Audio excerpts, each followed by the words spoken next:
I'm dying. Oh god.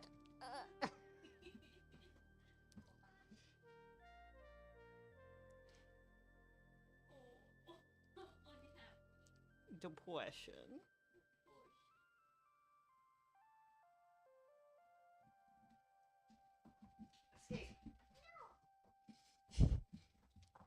Oh no. Chaos. Unending chaos. Destruction. The universe imploding upon itself. It's all kicking off. It's been a while since I was able to catch a stream. Same. I was supposed to stream on Thursday, but I was hit with very large sads. I remain sad, but you know, what else is new? How are you kids doing today? Are we good? Ignore the dogs fighting in the background. That they're not supposed to do that. Buns critiques today? Yeah, we'll start with this. I only have the 2 to do, so then I'll heck off to my own room because I got a Fire Stick for my TV, so now I can actually watch things on it. Powerful inventor, wondrous, strong, unstoppably perfect in every dimension, shape, form. It's me. I'm Pigment, by the way. Oh, hey, Pigment. Nice, powerful TV. It's very powerful TV. Have you ever seen our coasters? Look at these. Adorable. You can put drinks on them. I always stare at them. It's so good. We have another pair of them, and they look like a multi and Lear. It's perfect, except for this rando. Poppers. Yeah, that's them.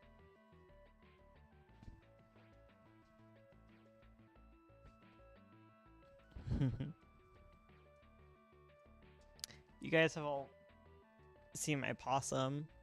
Oh my god, he is overexposed. There we go. Such a perfect little baby bean. He can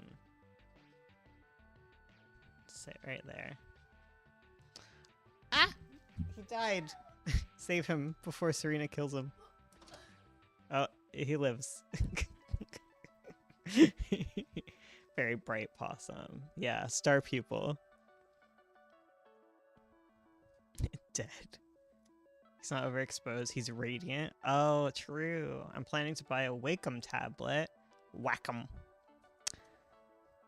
I remember showing Ursula my Wacom tablet. It had a screen.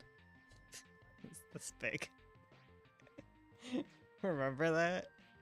And you had to like scroll with it. Because it wasn't 1-to-1. It was like you had like a square. And if you shifted your pen, the square would shift on the screen. It was very old. Ancient tech. Used by our ancestors. They always say whack 'em. I always say whack 'em. Ursula, can I get a water? Or a ginger ale? Cause I'm not gonna be able to handle all these chit chats. It's me, LesBean. Why are y'all changing your names on me? What is happening? What is this hair right here? Is that? I think that's Serena's hair in my beard hair. Yeah. She got me both. You guys.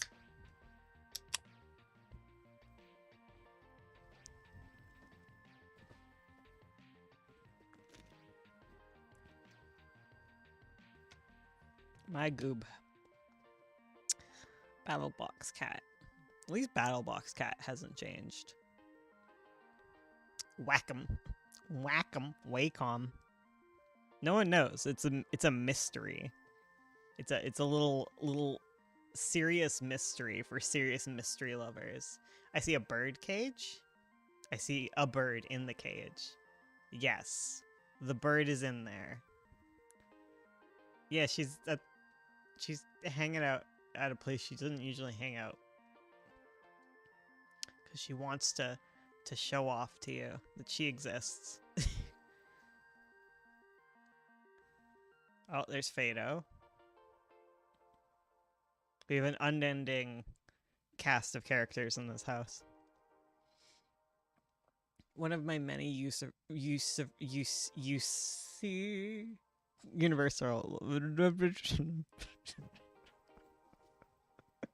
don't know what to say.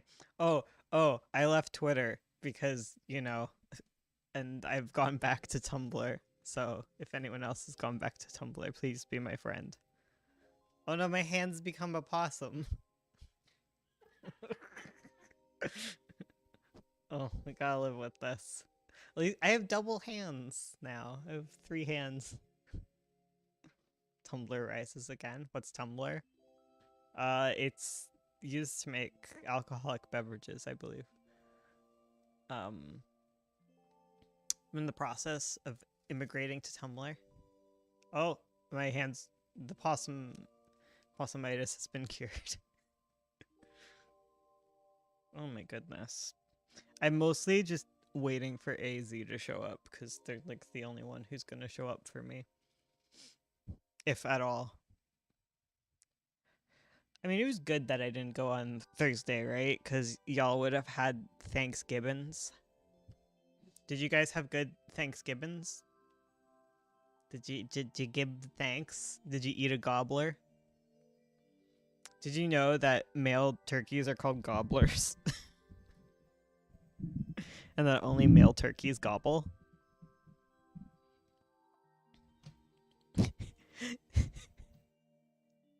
Did you see my...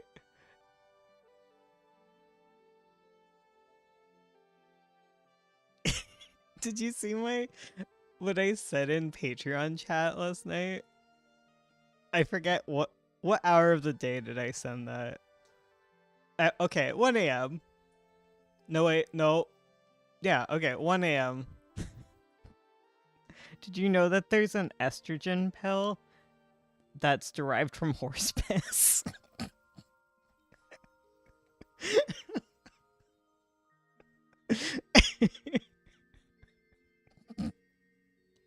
It's actually kind of horrible, honestly, though. Yeah, it's probably vegan nightmares. The soy fact is great though. That testosterone is derived from soy, used from soy. Like they synthetic testosterone. They use soy or yams. So anyone on TRT is a soy boy. It's very fascinating. That ruined everyone's day, no doubt. Well, I learned that horse piss estrogen is quite controversial. I don't know where the other estrogen comes from. I'll stop, but it's I was shook by this fact, and you guys have to deal with it now.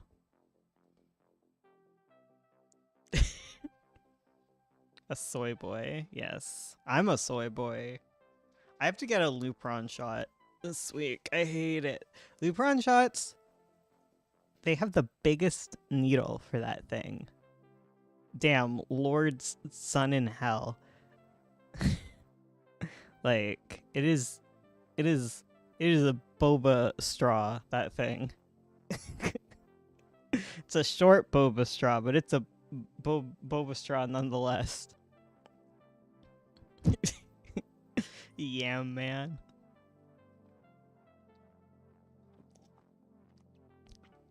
Well, apparently that form of estrogen is used a lot for people going through menopause. Ouch. Yeah, sometimes it hurts really badly, and the nurse always apologizes. The nurse never... You know that's going to be bad, because the nurse doesn't say, oh, it's just going to be a small pinch. No, she says, all right. And she apologizes a bunch. She's like, I am sorry that this can't be a smaller needle. It's thick goop. I haven't been to stream in a while, but at least I can say I'm learning something. Everyone's learning something today.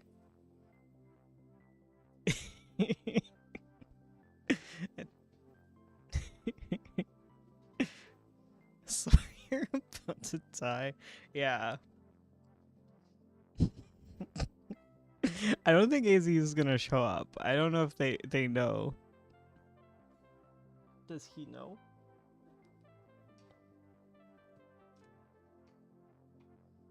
Zero lipids, 0 carbohydrates, 0 protein, 5% sodium.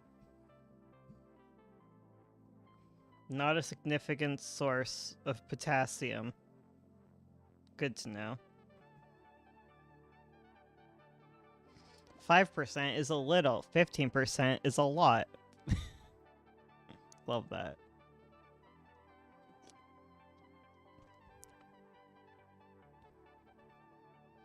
I was gonna say 0 protein very loudly.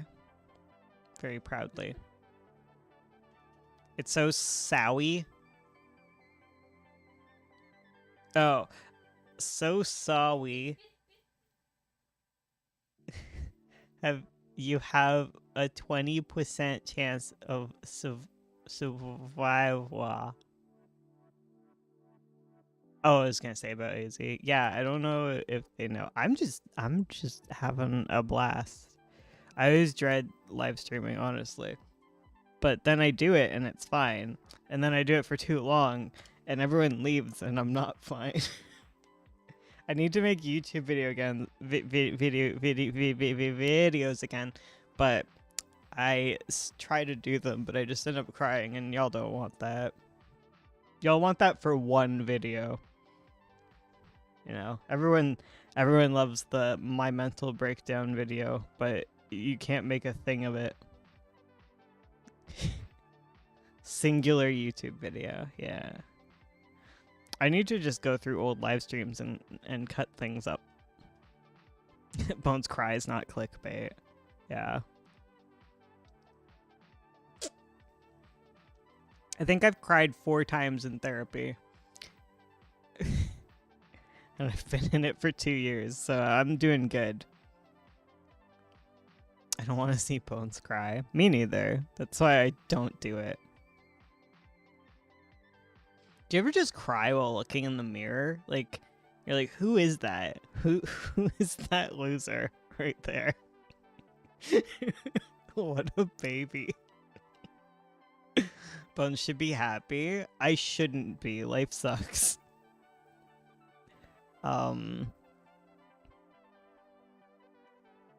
do. Hire an editor to help. I did, and then they got a real job because I can't pay them that well. We're all proud of Charlie.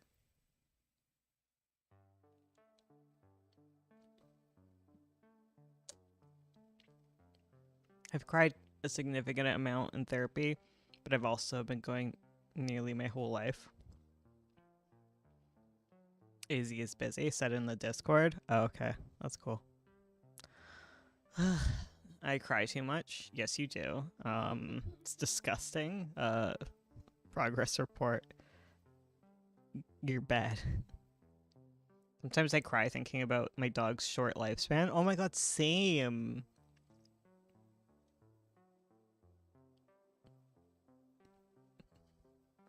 I didn't cry in therapy, but I sent a video to my therapist of me crying.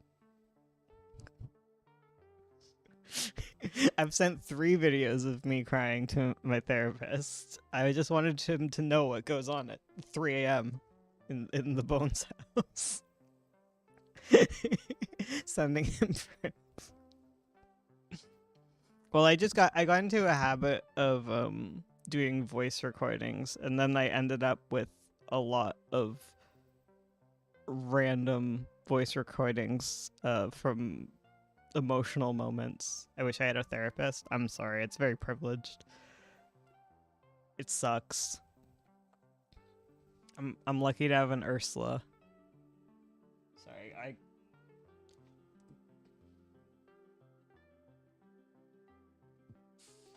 Okay, y'all are waiting for your things from Ursula, and I'm in the way, so I will stop. Oh my god, I'm sorry. So I will open up AZ's critique streamy thingy. Oh, they're working. Oh no. Oh no. Okay, I will find AZ's thing, and we'll talk about it. Therapy's very good. Therapy helps me be alive, and we can all appreciate that except me.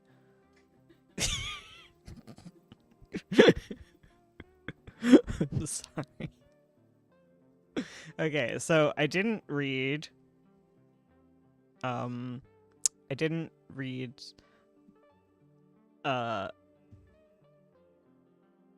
one because it's a new one from AZ. Fascinating. And it was good. I liked it. It's always interesting reading. Oh god. I'm gonna drink water. I'm sorry, I'm disgusting. But it's always interesting reading like another work from someone when you've only read the one, because you really you get a sense of style and tropes and whatnot. That's a neutral statement. I have nothing else to add about that. These live streams are my therapy. I'm the worst therapist.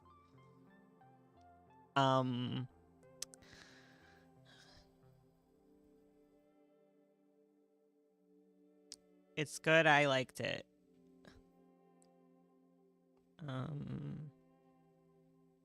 I like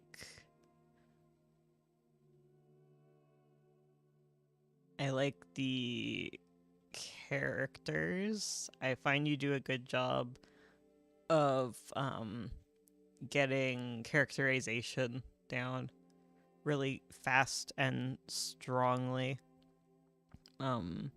with your lively dialogue and your characters having motivations and whatnot. It's good stuff. use a lot of swear words. That's very character. I always love the character that swears really good. And I like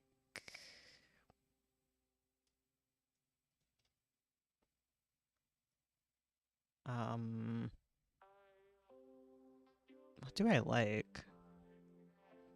I like most of it. That's the problem here. I found that I really got into it like once I was through the beginning half. How character of you. Very character, yeah.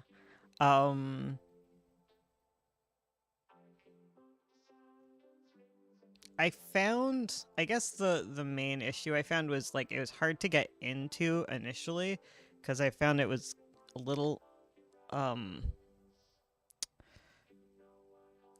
feel like it started kind of abruptly and with like a lot to take in. So I felt like I wasn't able to like fully like appreciate the first scene until I'd actually read through the like entire thing, and then I could go back and read it. So I think because I wouldn't say like never start in the middle of action because that's actually very good and stuff. I think it was just very overloaded with like almost like Maiden Butler style introduction at the very beginning, like when he's when is it Billy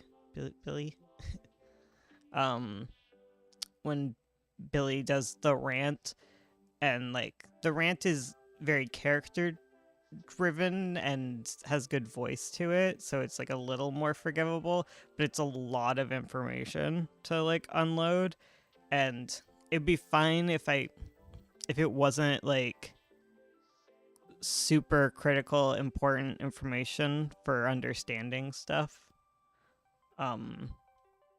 If it was a little more less relevant, but it's very much like here's the explanation of everything going on, now let's go forward. And yeah, I just something about like that information just needs to be slowed down for me, I think.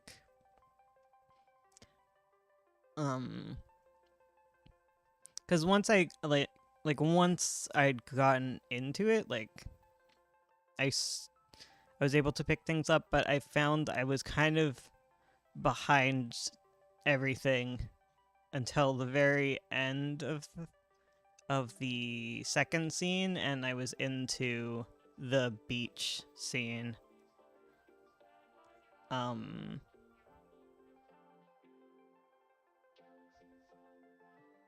And like there's just like a lot of good stuff, and I'd love to slow down and experience more of it.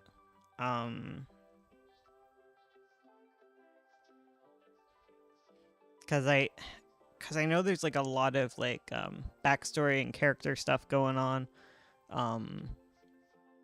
and that is good and interesting. And I want to be able to sink my little teeth into this thing. I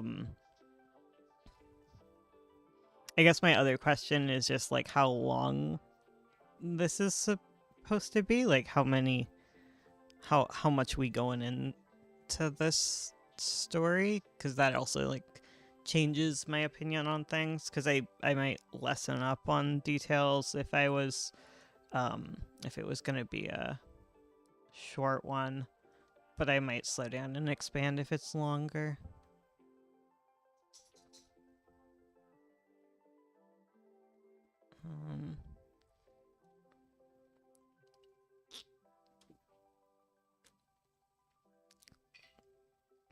Yeah, it came from an RP, so yeah, I think it probably just comes from like maybe you knowing a lot of stuff and needing to unload the backstory that way.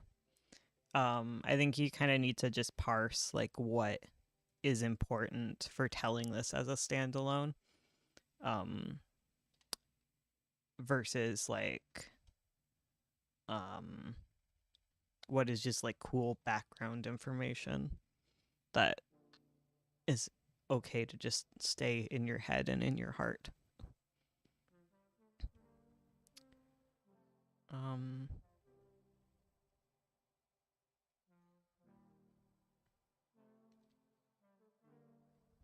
yeah, it's interesting. Very cool. I will move on to Herbomachia. Right? We're into a lot of action stuff. I'm gonna sneeze at some point.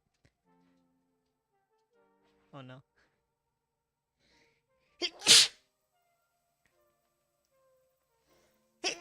Oh god. Okay, we did it. Serena, don't look like a little creep in the background.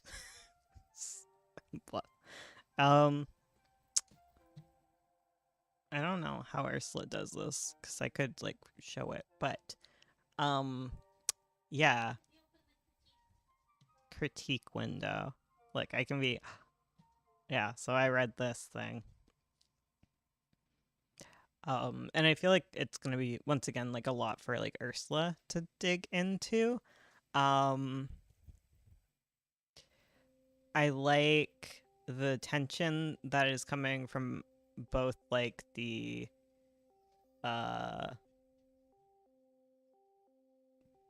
conflict within this, like there's like the physical conflict and the action, and it is accentuated by like the kind of like emotional character personal conflicts that's happening here, which is very good and exciting. I guess my opinion on it really depends on, because I don't remember all the beginning and I don't know what you've changed, but hopefully like you've set up the story with her hand and what happened in the past, because I remember it in your pitch package that I read, but I wasn't sure if you really got into that in the actual story, and I hope you did, because it's very punchy and cool here if it has been built up to, and it's important for her character. But yeah, other than that, like, it's a exciting action scene. I think it's well paced. I'll leave Ursula to it because she is smart and pretty and my wife. Bye, guys. Oh, sorry, I couldn't see your picture.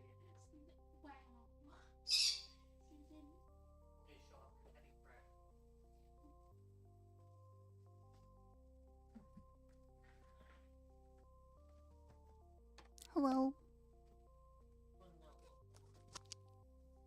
Hello, hello. I'm here. Hello, hello, hello. Okay. Gotta figure out this setup. Alright. I also have our little possum friend. Okay, so sorry, I will jump into this so that Nat can have the notes. Okay. So, oh my god, sorry, my bangs are being ridiculous. I don't understand how they work. How do bangs work? How? Ooh. Who among us has bangs? Okay, so Nat, my friend. Ursula, hi. Thank you for the enthusiasm. That's very sweet of you. Okay, so right. So I agree with Bones. I really enjoyed the pacing of this scene. There was a lot of great like tension build up for yeah, there was just like a lot of really great tension for Aaliyah reaching the end of the race. And I thought it was paced really well. Especially at the end where it's you know, there's the question of like, is she gonna make it? I think you did a really good job visually with lots of like quick cuts between panels, if that makes sense. Like lots of really small, fast panels to really that cut between like different characters and where they are. And yeah, I just thought it was paced really well and creates a lot of tension, and it was fast and good vibes. So yeah, you did a really good job there.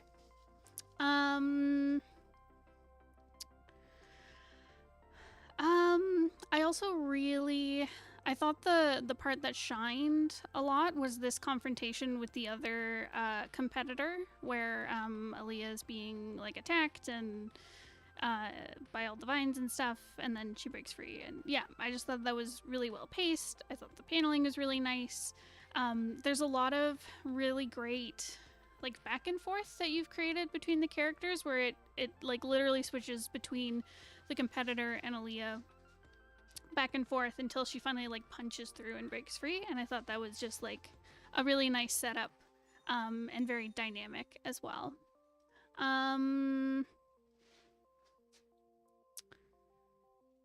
Yeah, I think there's a couple places where you may want to do some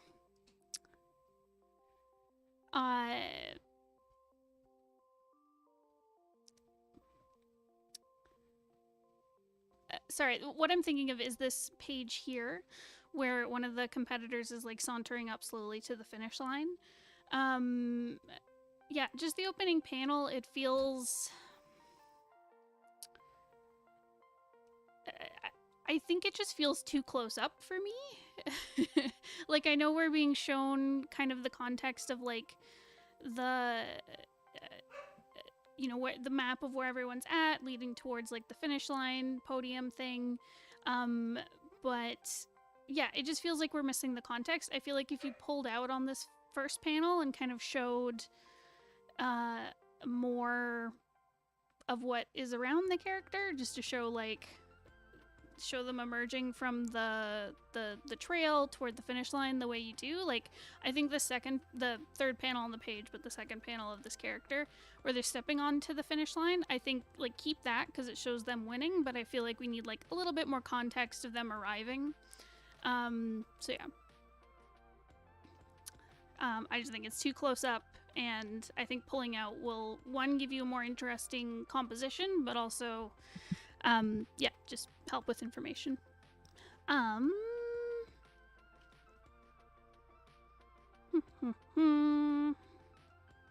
But yeah, I also really, yeah.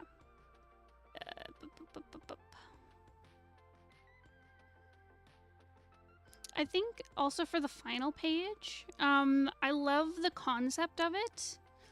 Like, I like how you have the characters kind of like spreading out from the flower speaker announcer. And we get to see all the finalists, and I really like the kind of like competitive look between Aaliyah and Orla. Yeah, that's just, that's good. I just feel like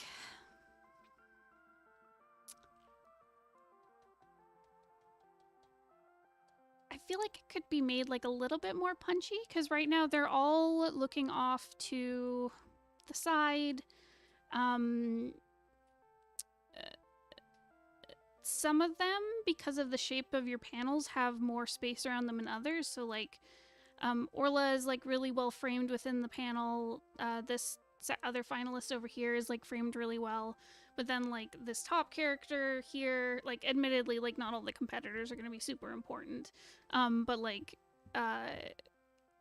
he feels like cut off in a weird way. This one has like a lot of room at the top. Aaliyah has a lot of room at the side. I think it just could be like tightened up, made a bit more punchy, just framing the characters a little bit better, if that makes sense. So they're within each panel, like the composition really works. Just right now it feels a little shaky. So that's just something to keep in mind when you're tightening up this page is all. So I think that's it. Nat, so when, I know you're not here, but when you do watch this, please let me know if you have any questions. Like I said, I think this scene is really strong. I love the tension, I love the action, and yeah, just a few little things to tighten up and you'll be golden. Awesome. Okay, so I see there's some conversation in the chat about who will go next, so let me read this.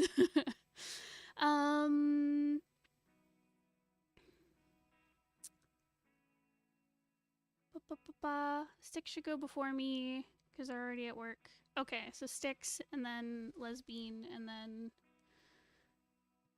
Sticks, are you Pigment? Is that correct? Okay. Okay. So Pigment. Let's see. All right, let me see what your notes were.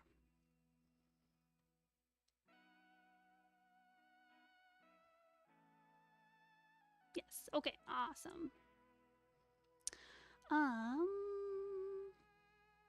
Okay, so some finished pages, general critiques.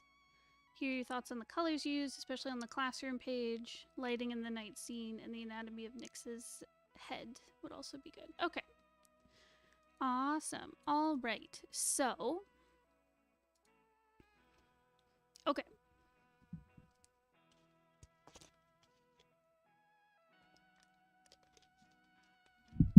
Oh gosh, sorry.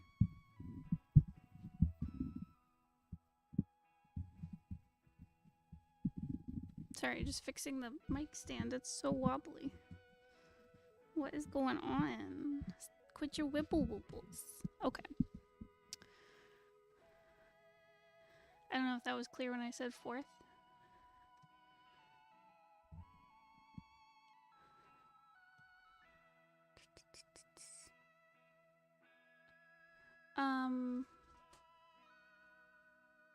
Your message?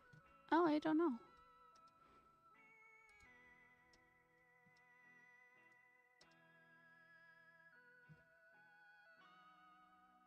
Oh, weird. It's just catching your messages for no reason. Sorry about that. I missed the auto modder thing. It's weird. It just holds innocent messages for no reason. Okay, Pigment, then LesBean, then Fitz, then BattleBoxCat. I was like, BBC. Excuse me, but yeah, BattleBox, others, and then Kuroe. Okay. Cool. Okay. All right. So.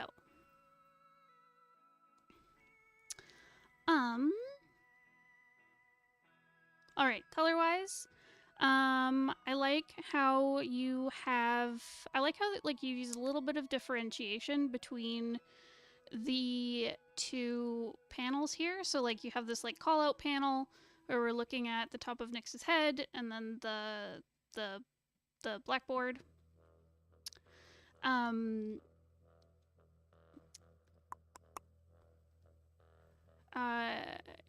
But I like that differentiation, so it's still easy to see that they're different scenes, different places, I guess. Awesome. Yeah, and I like the framing of the second panel. I know I've seen it before because you submitted this earlier for another critique, but I like how it's framed so everything is like leading in towards Nyx, and then we can follow like their dialogue. I think that's set up really well.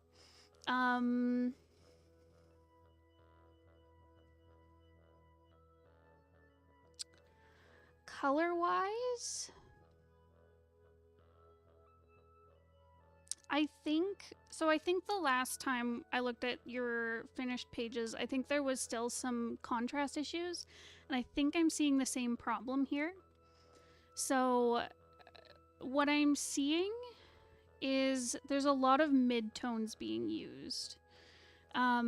So if I looked at like a color slider, everything would be kind of close to the middle of everything. So like middle saturation, middle lightness and darkness. Yeah, so that's what I'm seeing here. So the darkest points on the page are this blackboard where it says Dualia and history, and then the flooring and the desk. Like these are all very dark points.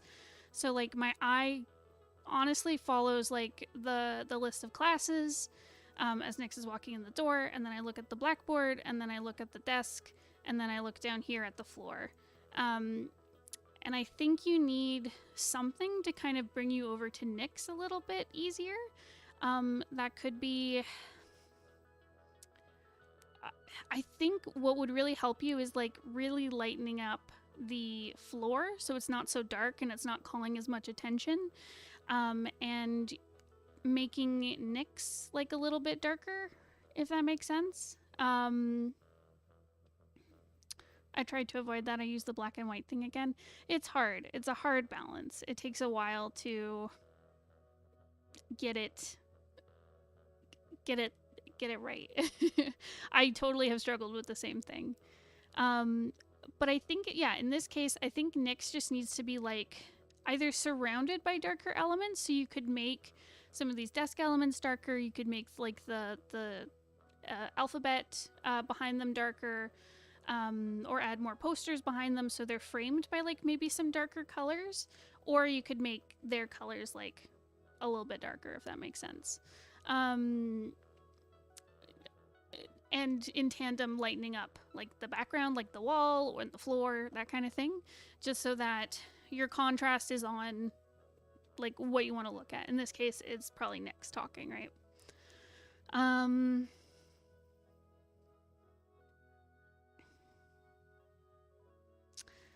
Yeah, because you have the perfect setup to like really frame them here, with the elements around them. And yeah, I think you just need to play around with your contrast a little bit. Actual color, like the hues chosen, the colors chosen, I think you've got a good like direction here. Like I like how the background is very much like greens and neutrals, and then the more foreground elements are have all these like bright purples and blues. I think you can really like push that to keep the background and the foreground elements like separated. Yeah, because there's so much potential for like the focus to be right here on Nyx. And I think another thing that would help you is filling in the bottom of this page a little bit. You've got a good setup where I like all the leading lines leading back to Nyx, and framing around this like speech bubble. But there is quite a bit of just negative empty space down here at the bottom. Filling that in somehow could possibly help you if you add in like maybe another desk here, maybe make this stuff in silhouette. I'm not sure. You could pull down a little bit so there's less empty space at the bottom.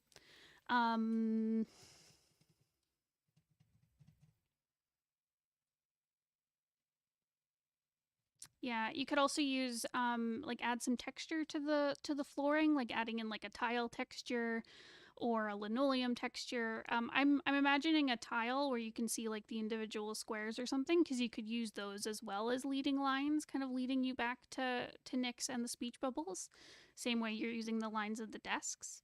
But it's up to you on what you want to do with that.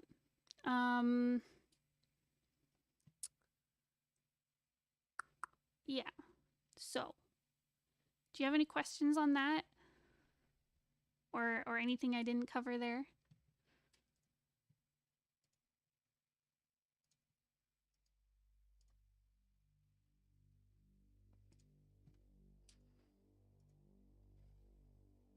There's a crazy bird above me.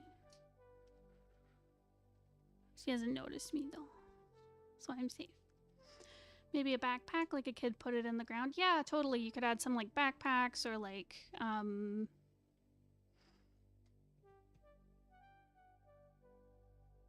that's it? Yeah. Awesome. Perfect. Okay, so for the next one, right.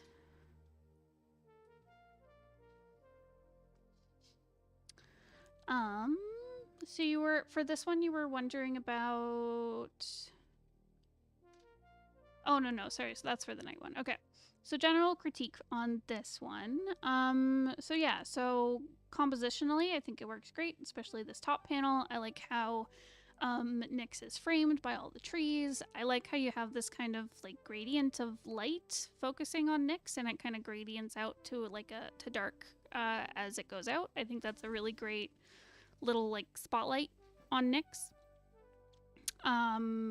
So yeah, compositionally that's awesome.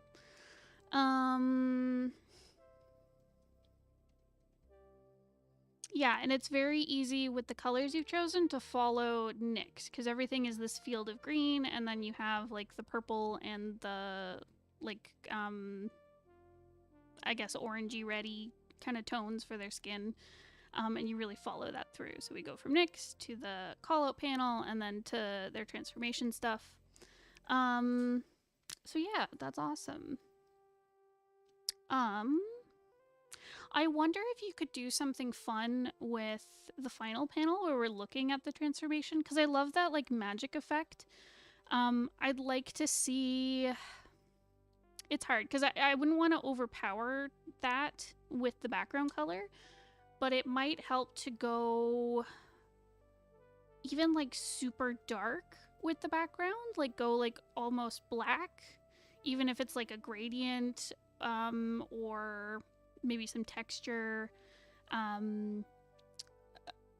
Like play around with it, but I think you could really make this like bright purple from the magic like really pop with something really dark here.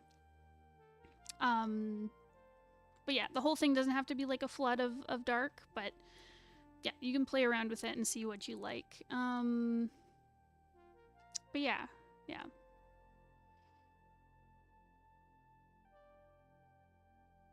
More glow. Yeah, exactly. You could add some glowy effect on the magic too against the dark background.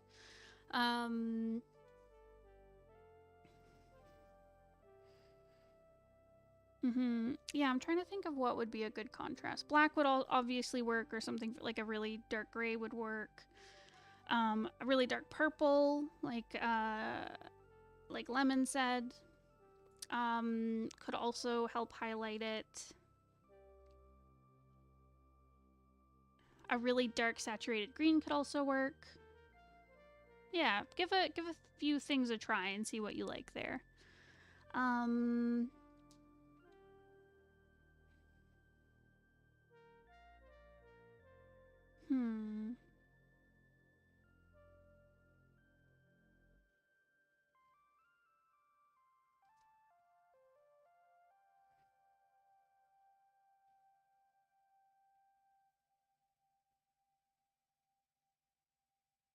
Yeah, I think that would be my only really big piece of feedback. Otherwise, I think this page looks great. Did you have any questions? Or anything you were wondering about? Anything I didn't answer?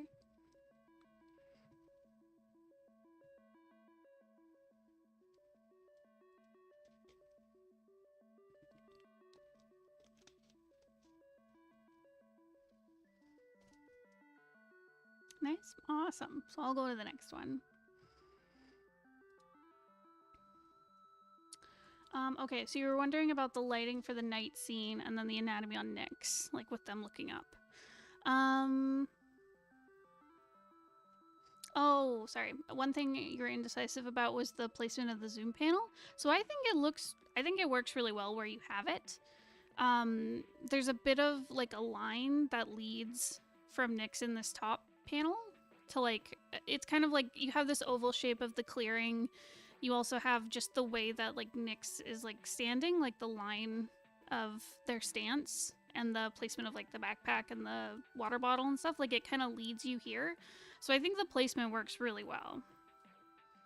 And I like how I can follow, like I look down to this like call out panel, I look at Nyx, and then like their expression kind of leads you down to the next one. So I think the call out panel works really well. For Nyx at the bottom, I think the placement works. I think it's good because you have the call out panel leading you down to the next panel. If you did want to change it up, you could possibly move the full body over to the left. No, sorry, over to the right a little bit. Because you do have like quite a bit of space here. You could kind of treat, like you see how there's kind of like a rectangle kind of implied by the bottom of the top panel and then like the placement of this call out panel. There's like kind of oh my god, I'm sorry. I'm kicking the mic. There's like an implied panel rectangle here. You could kind of place them in the middle there. You could try scaling them up so that maybe like the top of their head kind of pokes over the bottom of the top panel, if that makes sense. You can play around with that a little bit and see what you get. Yeah, but I think you've done a great job with the placement and stuff. That's where it used to be, but I moved it more central. Yeah, no, I think you could pull it back to the right a little bit, and I think it would really work.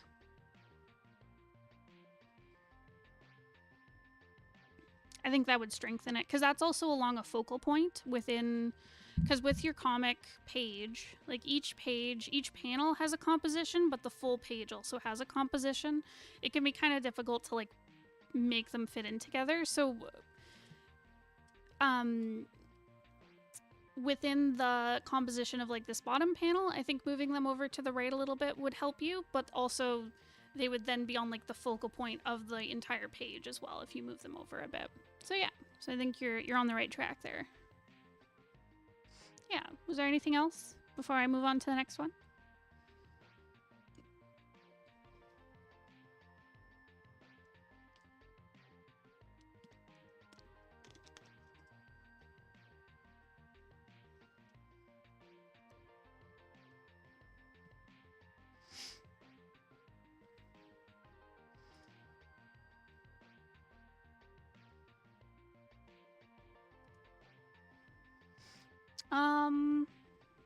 Nope, all good? Okay. So, for this one, so for the lighting on the night scene, let's see.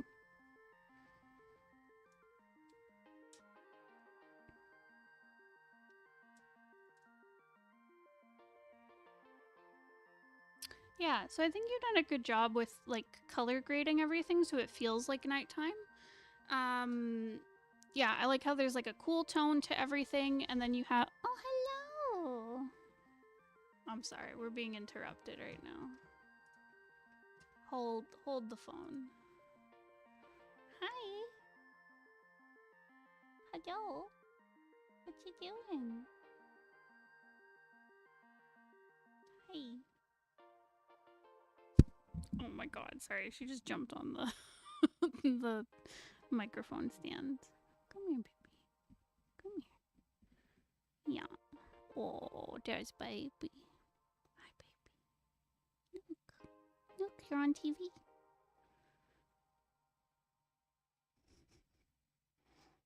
She appreciates your comics, Pigment. She's here for them. They're good.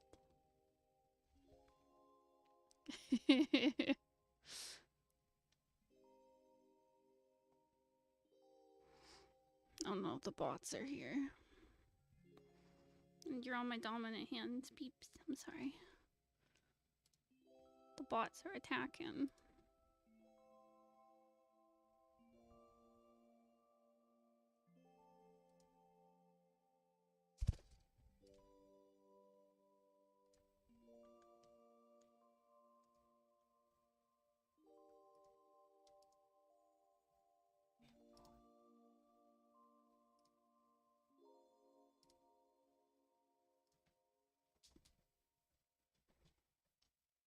I reported them. Thank you. I appreciate it. Okay.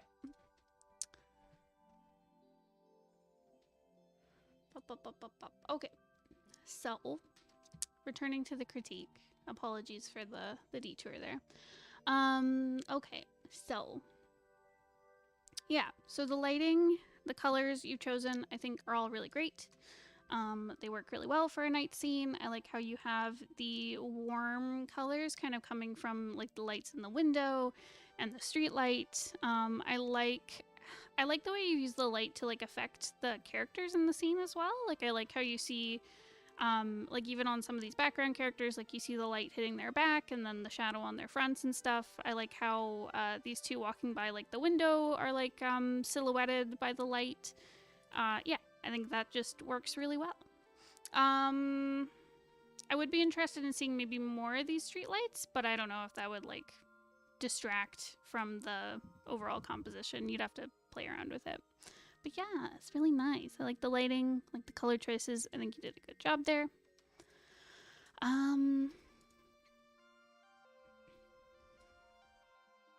Yeah, I think for... Come here, beeps. Beeps. Come here, honey. Honey. Honey. Please, honey. Yeah, okay. So I think for the background on the panels below.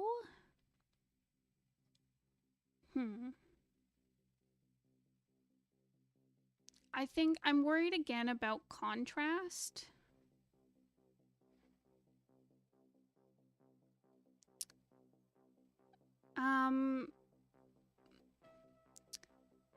So for this call out panel, where Nyx is talking about the rebel group, I think this kind of purple gray you've got going here is like a little bit... It's too close in tone, like it's too close in contrast to the characters. So I think it either needs to be darkened or lightened. Right now it's just too close. I'm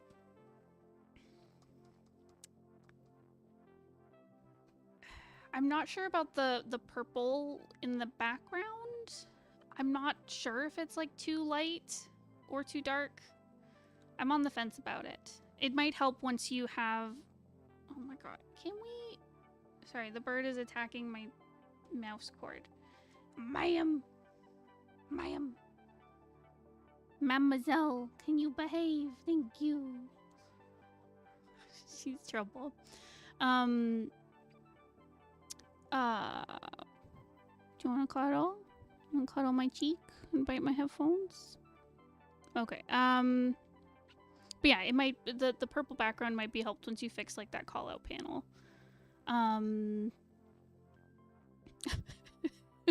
Maya, this is a Texaco. Exactly. This is a Wendy's.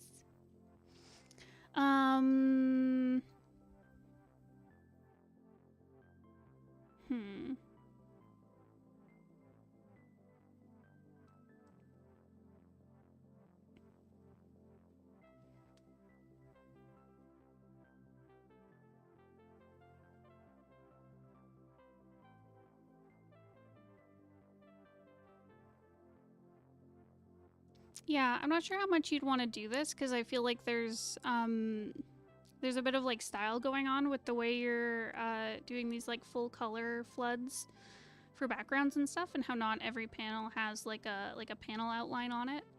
So I don't want to like discourage you from doing that if that's like a style choice you really want to do.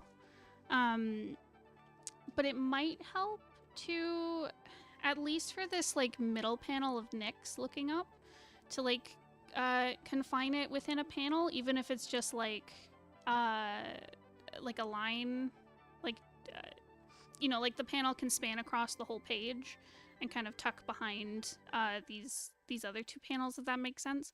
But it might help you to give you like a little bit more room to play around with some of like the background color changes. Like you could try making this one darker or making this one lighter, whatever you need. Yeah, so that's just something to think about. Like you can use enclosing like different parts in different panels just to play around with the color a bit more and make sure you're getting like the optimal contrast. Okay, so then as for the anatomy, I think you're on the right track with Nyx looking up. I think their face is a little bit flattened.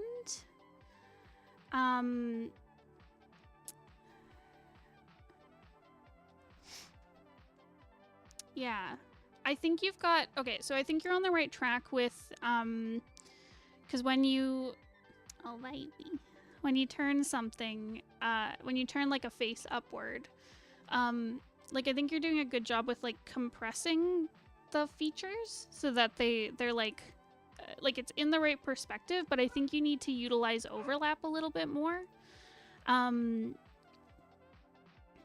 Where like I feel like their nose would overlap with like their eye here a little bit more. It might also help to use some shadow work to kind of help define their you know, like the shape of their cheek, for example. We'd also probably see more overlap of like their chin over their bottom lip. And I think the other thing that would help you is I think there's too much like neck and like scalp in view, because like if I look up,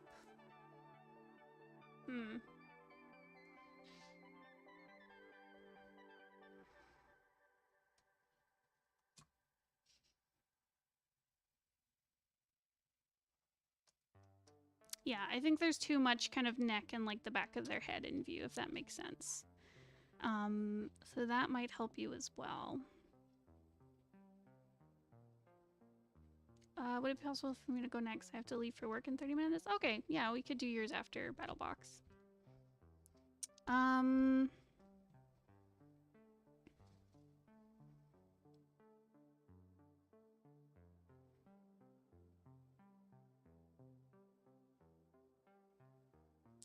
Find a good way to explain like tilting the face up.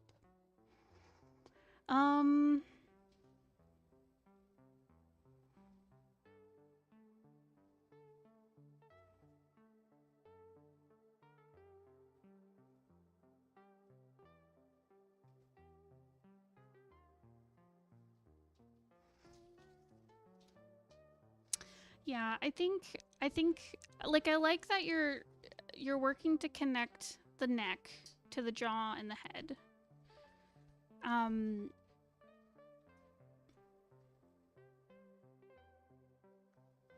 But I think you're missing like, because if you look at this panel below where Nyx is like looking like straight on,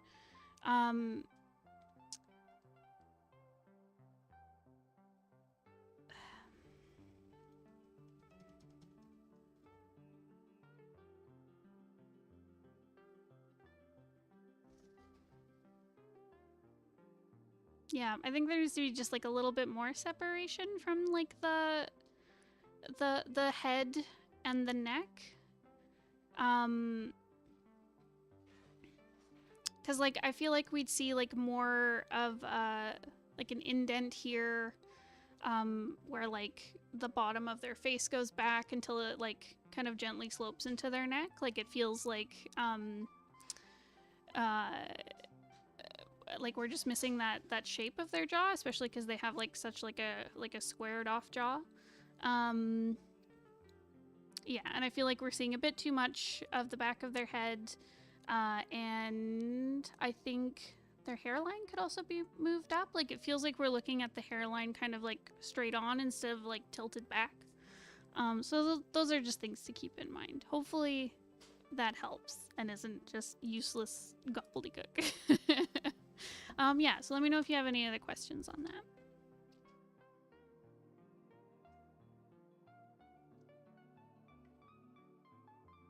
Beeps, you're crazy.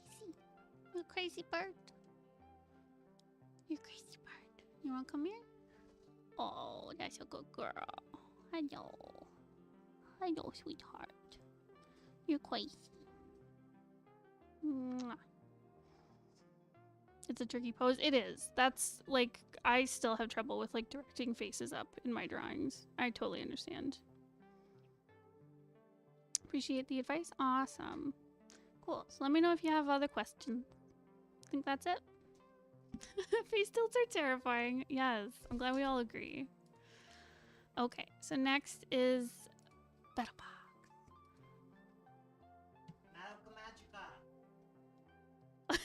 What, with the head tilt?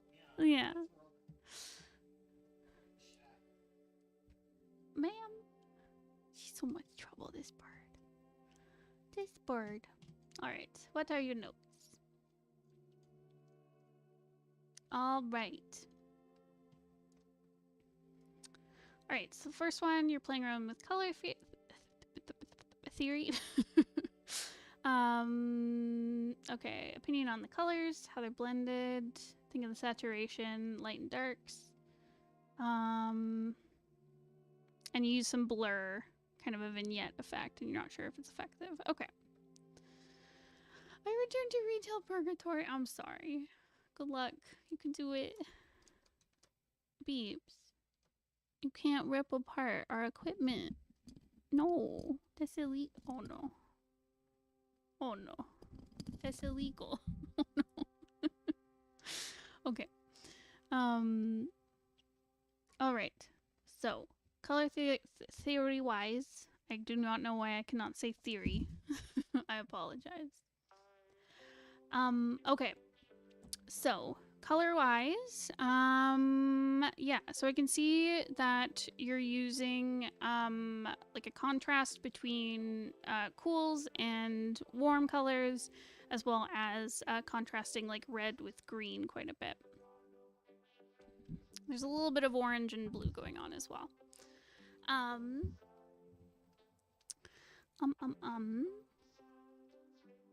Yeah, so I think, like, color-wise, you've done a really good job with, like, keeping everything balanced and cohesive.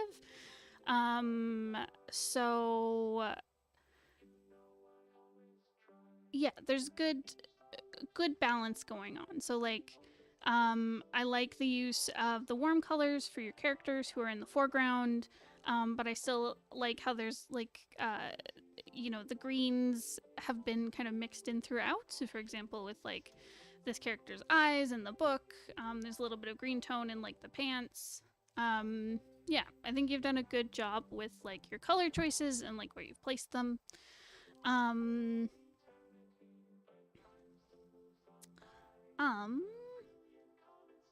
As for contrast...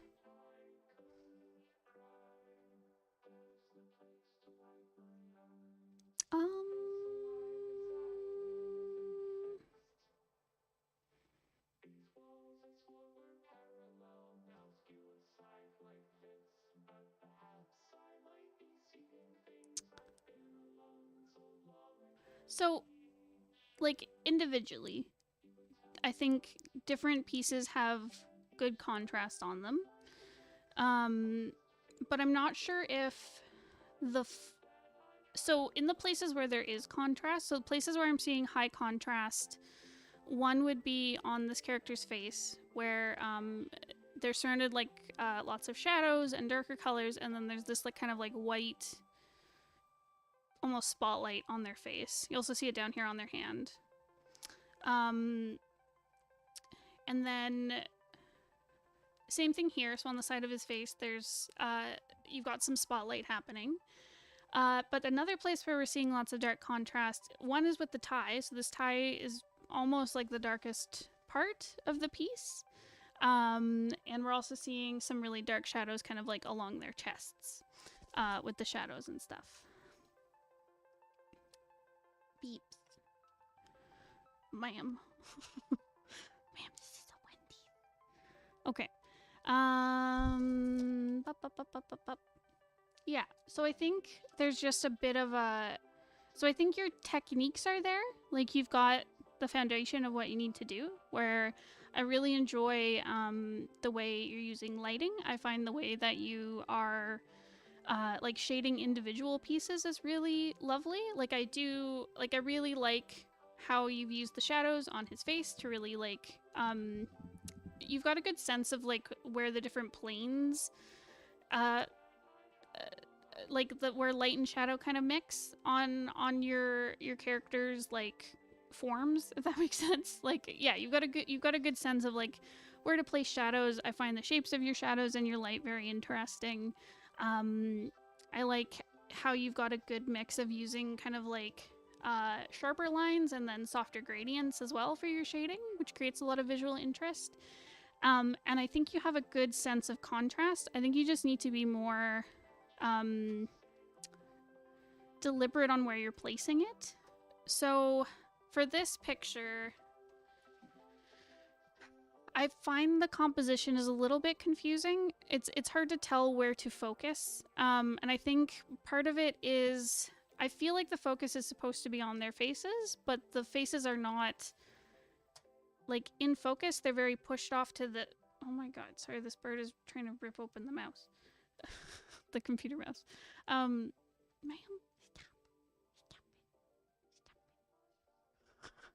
stop. Yeah, but anyways, where the composition is very much focused on like their torsos.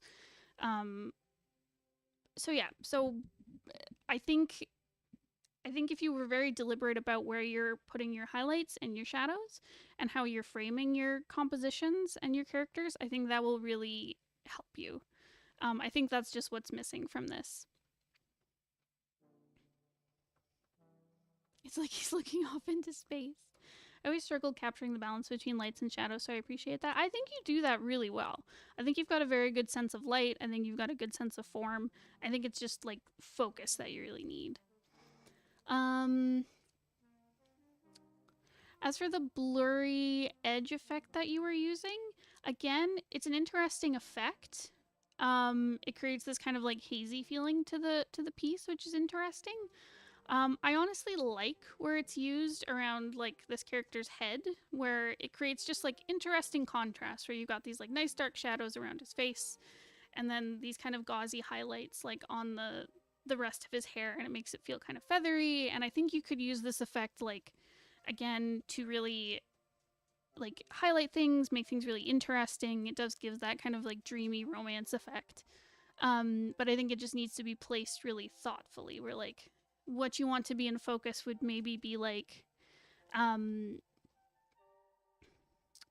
don't know, if you could either take this composition and then like pull it out, so we're seeing I honestly think they just need like a little bit of space above their heads so that we have more room to like look at their faces, because that feels like that should be the focus, and you could use kind of a gauzy effect around the rest of them so that it just looks like they're looking at each other and it feels very romantic and focused, like they're the only people in the room to each other, if that makes sense. So yeah, again, I think you need to understand where your focal point is. But the effects and the colors and the contrast, I think you've got a good handle on. Yeah. So, do you have any other questions on this? Anything I didn't cover?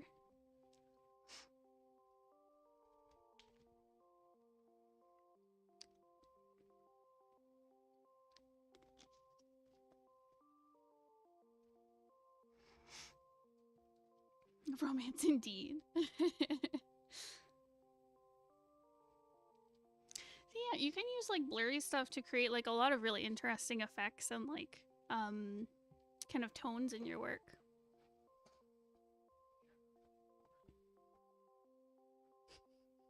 This bird. Awesome. I'll move on to the next one unless you have any questions, just because I know you're short on time. Okay, so for the second one, you were practicing backgrounds. Oh, right. So yeah, this is the character that you showed some design work for a comic you were working on, right? So you're looking for a general opinion. It looks off to you, like maybe saturation. Made it so Mio isn't simply floating on the background, but introducing foreground objects. So but it looks off to you?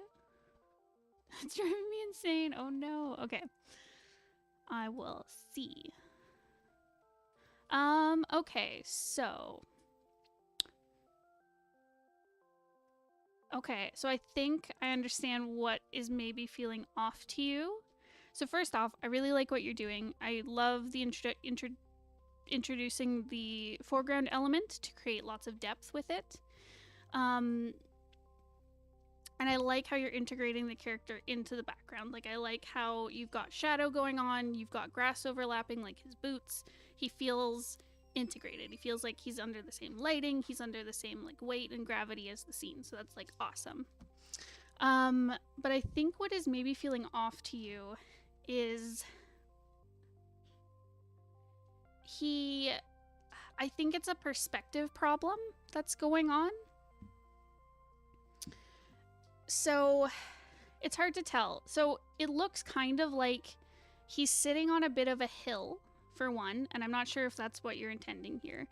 But it looks like, because of the way it's shadowed, so there's lots of light kind of hitting here. So it feels like right under his butt here is like flat, and same with like where his boot is. Maybe there's like a slight incline. But then up here, the way it's shadowed under his leg, because it goes like behind his leg and under here, and it's following this curve, it feels like he's sitting on a hill. And the other thing that I think is throwing it off is that there's not a lot of visual indicators showing distance behind him. So as the scene would go back, things would become kind of compressed, like within our vision from where we're looking at this. So like we would probably see more really small, close together. He is on a little incline. Okay, so then don't worry about that. But there needs to be more visual indication of like this kind of line back here showing more space, so that you could put some rocks in to show kind of like more visual indicators. There's like lots of room behind him in this tree. You could do some texture, like maybe some dark lines to show different patches of grass. But I think it just, the way it's lit and the kind of lack of visual behind him, like right here, it makes it feel like he's really close to that tree, and it makes him look like he's huge, if that makes sense. Like he's a big person next to a little tree. Whereas I think what you're trying to go for is that he's sitting in the foreground, and in the background there's this tree in the water. Yeah, so hopefully that makes sense. I think you just need more of those little visual indicators to show that there's some distance behind him. So I think that might be what's throwing you off a little bit. As for the light and saturation stuff, I really like the amount of contrast. I love how you've got these like really bright, warm lights hitting him. I forgot to draw his laces. Oh no, don't worry. I didn't even notice. But yeah, but I like how you've got these really bright, warm, like light coming in. And then you have these really nice, dark, saturated shadows as well. Like where, like the shadow beneath his face and where his arms are. And I like how I love how you've made it match the colors going on with the tree. I think that's just like a really great way to make, to really blend the character in with the background. That they're being lit the same way, they're being treated the same way, you're using similar colors in them. It just makes it feel very integrated.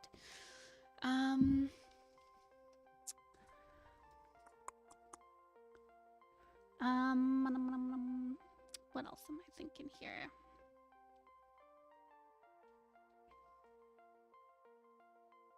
Yeah, you've got like an interesting red going on here. I think it's like the ends of his hair in the shadow that are very red. Same with like the most shadowy parts of his boots. I'd love to see more of that red kind of brought up here around his face. I think that could create like even more kind of like visual pop against all the green. You've got it a little bit. Like there's some red around his eyes, obviously, and like the shadow on his hair has red added to it to make it feel dark. But yeah, but bring in some more of this nice like saturated dark red color up top. I think that'll pop really well.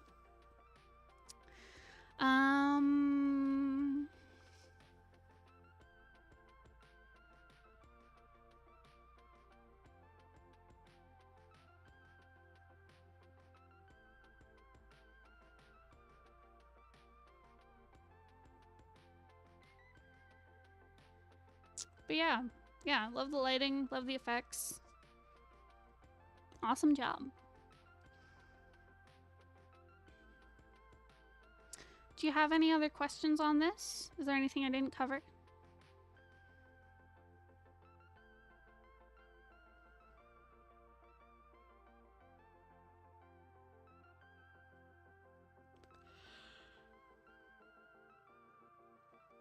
Nope. Okay, awesome.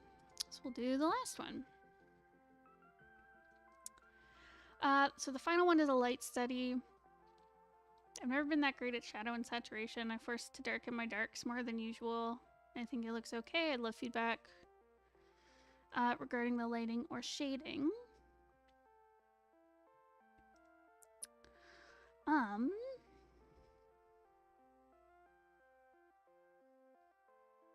Okay, so all right, so I do enjoy the lighting you're using. I like, it's almost like a sunlight is kind of coming in from above and really like haloing like the hair. And it feels very like gauzy and like it feels like early afternoon or like mid-morning. It feels very soft and like, yeah, and I love how it feels very intentional what you've done with the lighting, and that's really great. And I think you've used it really well to, again, show like the structure and form of everything. I wanted to capture his innocent beauty. Yes, I agree. I think you did it.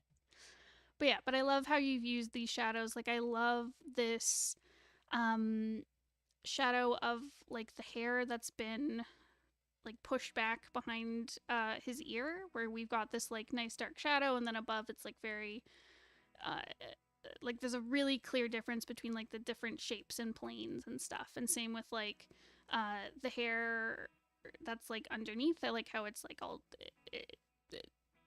like I like how it's all in shadow. I think you've done a really good job with like defining the individual like pieces of hair. And that's great. I also, there's some really lovely work that you're doing in around the nose and the eyes, where you've got some really nice soft kind of gradients going on, where you've got these like really you've gone pretty dark with like defining around the eye socket. Yeah, I love this like really soft gradient that like goes out to show the plane of the cheek, and then same with like on the forehead. I think some places feel like a little bit too like deepened by the shading, but I think you're on the right track. Like it feels like his eye is a bit out of place compared to like the forehead placement and the eyebrows. I think his eye just needs to be brought forward a little bit. But the shading techniques that you're using are really lovely.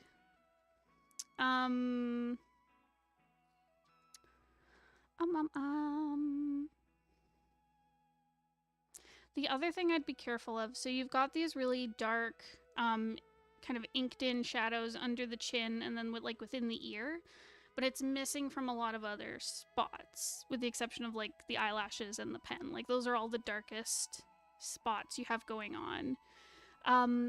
They feel a little out of place, the shadow under the chin and then within the ear, because everything else is so light and feathery. That I think it needs to be like softened out and treated the same way as like the shadows here on the face and like with the hair. It just feels like a bit too contrasty and kind of takes away from like the vibe. It's a habit I do in the line art, but don't incorporate it elsewhere. I totally have that same problem. I also do that like dark line under the chin and then don't do it anywhere else. Yeah.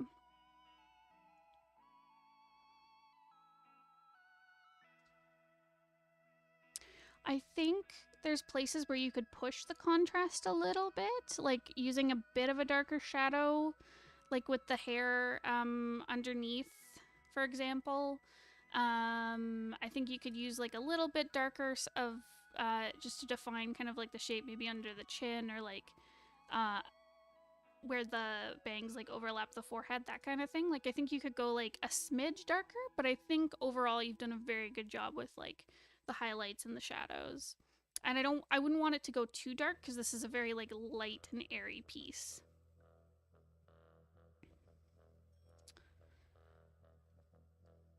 Yeah, because this eye at the back I think is placed really well, but this one here just feels like it's placed a little bit far back compared to the rest. But yeah. I also love the little lines you've done for like the oh my god, what are they called? The sideburn, the little baby hairs beside your ear. Yeah, so I think the little delicate lines you've done there, and then these little like tiny lines you've used for like the shape of the hair underneath, I think are really lovely. Maybe some darker green hues? Possibly. You could incorporate some of the purple as well. I think it just needs to be like darkened up. Green might take away from the pink because they are contrasting colors, because like when they're used together in a composition the way you've done it, so that the character's face and hair is like very, very pink. And then by using the green in like a very small space with the eye, like it creates like a big like boom of contrast. And then, you know, framing this like very pink character with green obviously helps like have the pink stand out. So I worry about putting too much green in the hair would kind of take away from that, from the pink and the contrast. And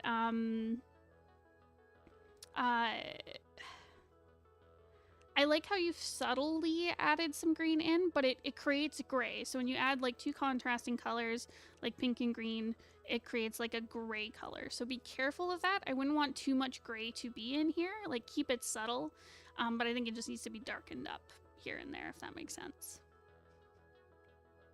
I would lean more to darken some of the pinks. I would lean more into the pink, or maybe a purple or something like adjacent to the pink, if that makes sense.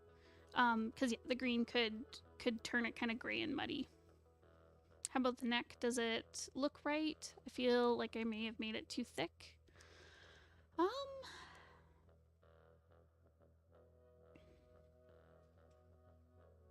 don't think the neck is too thick. The shoulder might be too narrow. It's hard to tell because it is in profile where we can't see like the other side, but it might be just that the shoulder is too small in comparison to the head and neck. But I think the neck and the head are in proportion, if that makes sense.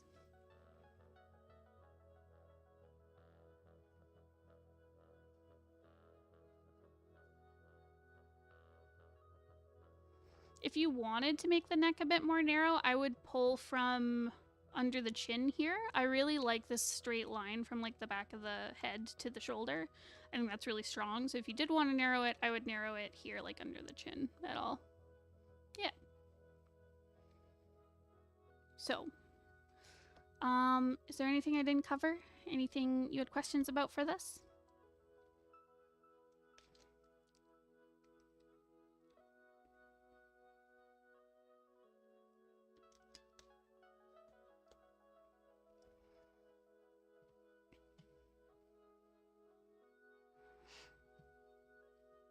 How's the hand? Oh, I really love the hand. I was gonna mention when I was talking about like the really dark contrast under the chin and the ear, like I like how you have some of that dark contrast, like with this shadow underneath the thumb here. Like I like how it's there, but it's very subtle. It helps that it's like hidden with this like blur effect that you've got going on. But it feels like a lot more integrated. Yeah, I think there's a lot of just shape to the way you've rendered the hand. Like there's good work with the, oh my gosh, what is it called? Foreshortening on the thumb. The pose really works. Yeah, I think you've done a really good job with the hand. It might be a bit small compared to the head. Same with like how I was talking about the shoulder. It feels a bit small, but I think like rendering wise and like pose wise, I think it looks really well. Really well done.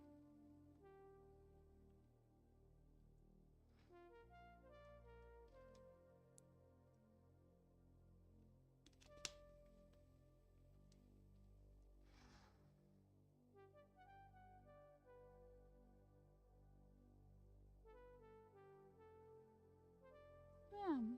Was there anything else?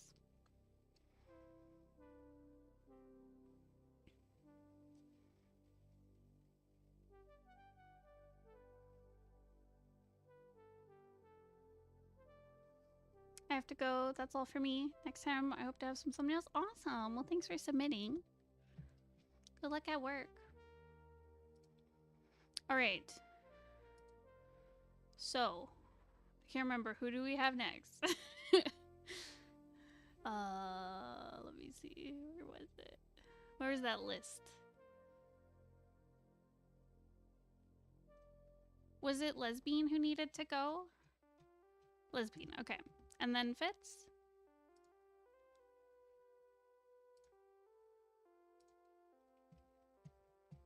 Okay, cool. All right. So let's see. What do you got? What do you got for me? Awesome. Okay, so is there anything you'd like me to focus on here, Bean? Please let me know. I can do just like a general one, but yeah, let me know. Bean Fits others. Okay, cool. I believe it's 30 minutes on now. Okay, first off, I love this. It looks like a palace. It looks very, it reminds me so much of like, the artist for Dragon Ball. I cannot remember. I'm sorry, I don't know that guy's name, but it reminds me so much of that kind of style where it feels very bubbly. Oh my goodness, I'm sorry, I keep kicking the mic. Yeah. It's got that vibe to it. But yeah, I really like the... Oh, geez, that's so flattering. You did a good job.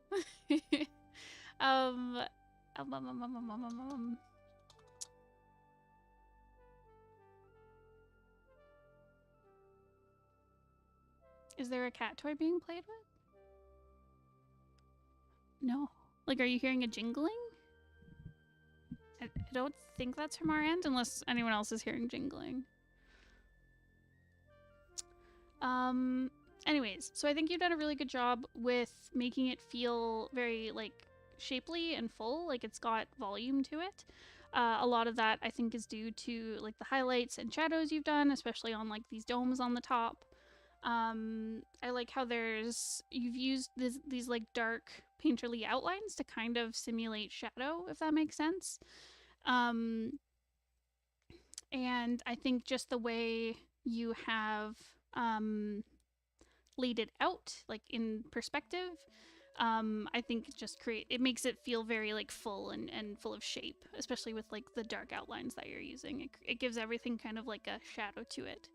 I feel like this would translate really well to pixel art, honestly, where you can use a lot of the kind of like dark outlines to imply shadow that way. But yeah, I think that's awesome. Let me see. Color-wise, yeah, you got a good balance between these kind of reds and oranges and then greens. It feels very cohesive in the building itself, as well as this, like, walkway up to it. It feels, as it goes out, it kind of loses some of the cohesiveness with, like, the yellow in the trees and, like, the blue on the bushes. I feel like you could keep... I feel like the yellow needs to be brought towards orange a little bit more, and the blue needs to be brought towards green a little bit more to kind of help it fit together. But it could also be helped if you had, like, if you worked in, like, surrounding area. So if we had, like, lots of yellow and blue kind of like surrounding this palace building thing. Like, I think you could make it work, but where it is now, I think it just needs to be brought towards your main colors here. I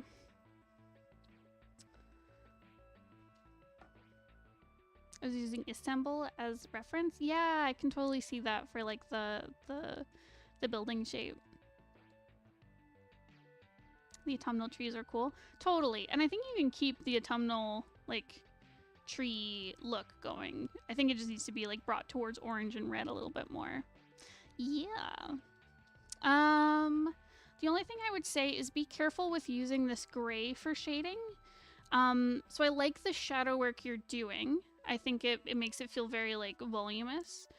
And I like the use of like these thick outlines, like I said, because it creates interesting shadow. Try integrating saturated versions of the colors you're using. So for this red, like use like a really saturated red, or maybe bring in like a saturated brown orangey color, for example.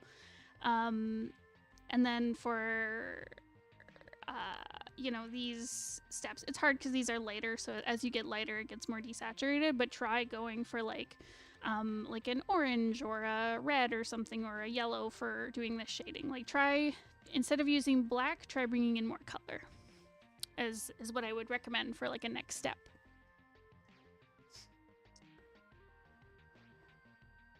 On the color wheel, is it to go down and right for saturation?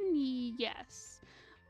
On the, if you're looking at that color box in like Photoshop or Clip Studio, wherever you're working with color, everything on the right is saturation, everything on the left is desaturated and gray, at the top is light, and at the bottom is dark. So if you wanted something really saturated and dark, you would go to the bottom right. And if you wanted something light and desaturated, you go to the top left. Yeah.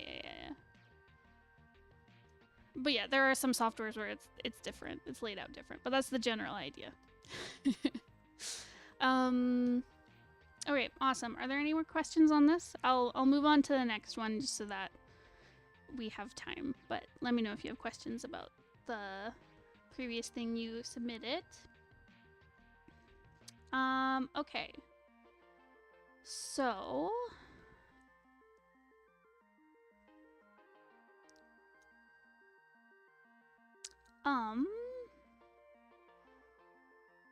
is this the same character or characters on a team?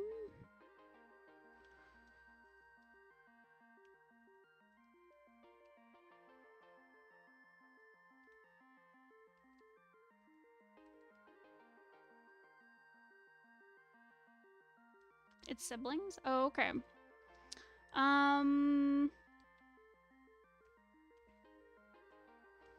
Yeah, so I think you've done a good job with like contrasting like the age of them, if that makes sense. So like this guy on the left feels like older, and then the one on the right feels a lot younger, and I think it's just like due to proportioning, where like the one on the right has like a larger head and like shorter, and is shorter and smaller, where the one on the left is like built a lot more he's more like broad-chested, and like his proportions feel a lot more like filled out, if that makes sense. And I really like the color like cohesiveness between them. Like obviously they have the coloring of like their hair and skin and eyes and stuff as siblings. But I really like how you've incorporated like a mix of the like this dark green color, there's like a light green color, and then there's this like orangey reddish brown kind of going through both of them. I would be curious though, so I'm not sure if you'd want to, sorry, what I'm thinking is just the sibling who is in armor, so the one on the left, has some individual colors, like just to him. So he has this like yellow highlight on his armor, and then he has like the gray of the armor. And then he also has these like browns and oranges that are shared by his sibling, where his sibling has only the green tones and then the reddish brown tones. And I wonder if you'd either want to bring in some of the like silver and gold kind of color into the sibling. I'm not sure if you'd want to do that for the story, or if it would work. Or if you'd want to give the sibling maybe like their own colors as well. I'm not sure what that would be, but just something else to help distinguish them. But again, it depends on their role in the story, because you might be having the younger sibling is following in the older sibling's footsteps, so is like copying everything, and then as the story progresses, they could have more elements that are like their own, but it totally depends on what you're doing. But I like how you have the through line of like the green and the orange, or the brown. I think that works really well with like making them feel cohesive. Yeah, and same for shapes. You've got a lot of like these kind of triangle shapes through both of them, which I think is a good touch. Yeah. Yeah. Did you have any questions about these, or like something you were looking for with the feedback?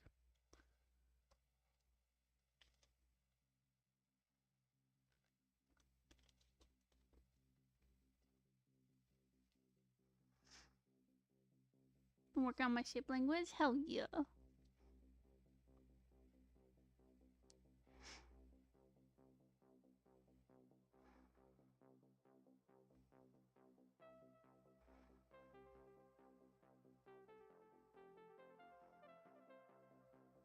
Difference in the design quality since last time? Oh, goodness.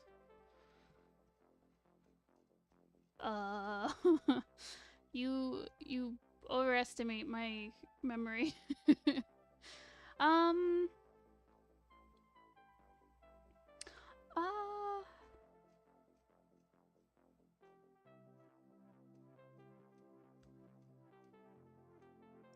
It's okay.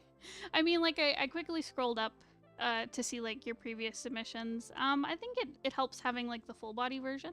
But yeah, I think your shapes are definitely stronger.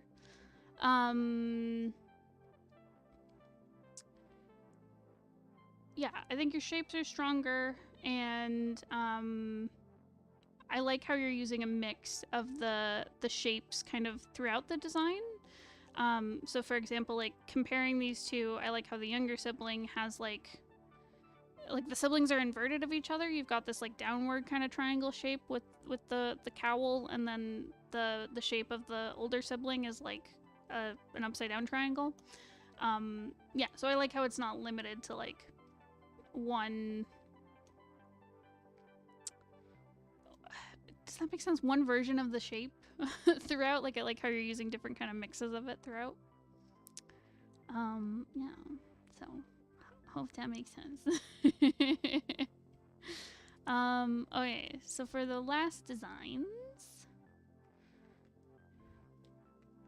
are these characters also related to each other? Because I'm seeing a lot of, or are they on the same team? Yeah, they're also related. Okay, because yeah, these two. Yeah, because again, there's so much overlap between the colors and the shapes. They're from the same nation? Yeah, okay. I can definitely see that. This one on the left reads to me as like either like a healer, like a priestess type, or maybe like a royal character, and then the one on the right feels like a soldier. My brain, because I'm seeing them beside each other, I'm like, this one is the bodyguard of this one. That's what my brain says.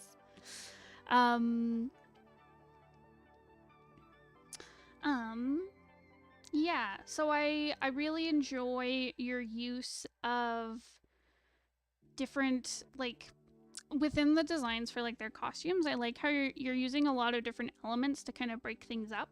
So I like how you know, you have this like patch going down like the sides of the pants, and then you have this belt that's broken up by like gold and blue, and then you have like the way the shirt is wrapped. It's cut off by like the gold, and there's lots of just nice overlapping elements. Everything feels very separated. and has unique elements to it as well. And I think you've done a good job with, again, repeating these motifs. So there's this kind of diamond shape going throughout, but it's not all the same. And I like how you have this, it looks like a leaf, I think, kind of motif going with like the hat, the badge on the front of the shirt, on the arm. And you see, even if it's not exactly that shape, I like how there's like repeated echoes of it throughout. I tried to reflect their different outlooks and their colors. Yeah, I think that's a really great way to do it, because like this character with the bow feels a lot like darker and cooler. They feel more kind of like standoffish, if that makes sense, whereas like the character on the left feels very like warm and more open. I think it's because there's a lot more kind of like yellow brought into the colors. Even in the white of the outfit, it feels very warm, whereas like the predominant color on this character is this more kind of like icy blue color. Yeah, so I think again you've done a really good job with like the shapes and the use of color, but making things still feel cohesive.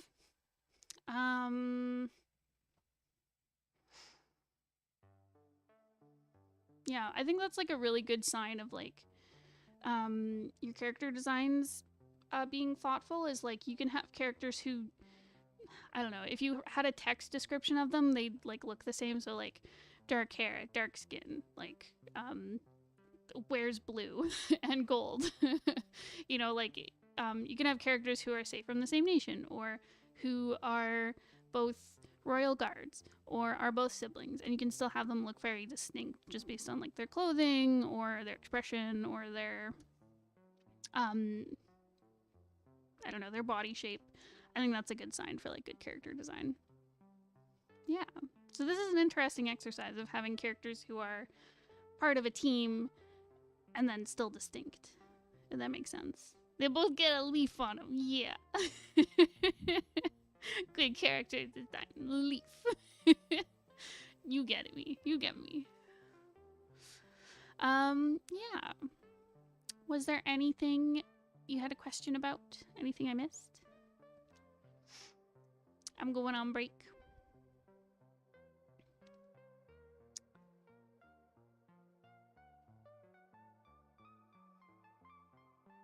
But yeah, thank you. Awesome. Cool, cool, cool, cool, cool. Awesome. Well, thank you for submitting. Okay. Thank you, Bean. Now we have Fitz. All right, Fitz. Where are you? Get over here. And then, yeah, so the last ones. So after Fitz, we have Kuroe and we have Mouth. I don't know if Mouth is here. So Kuroe, I could look at your stuff before Mouth, if you would like, since you are here. All right. Hi, Fitz. Okay, so first, a tarot card design. Okay, a certificate of authenticity for another doll I've sculpted. Oh, that's so cool. I like feedback on the composition, coloring, and general vibe. Awesome. Okay. So, first off, this is so cute. I really enjoy the colors you're using here. They both... The Mouth isn't here, that's fine. Okay, awesome.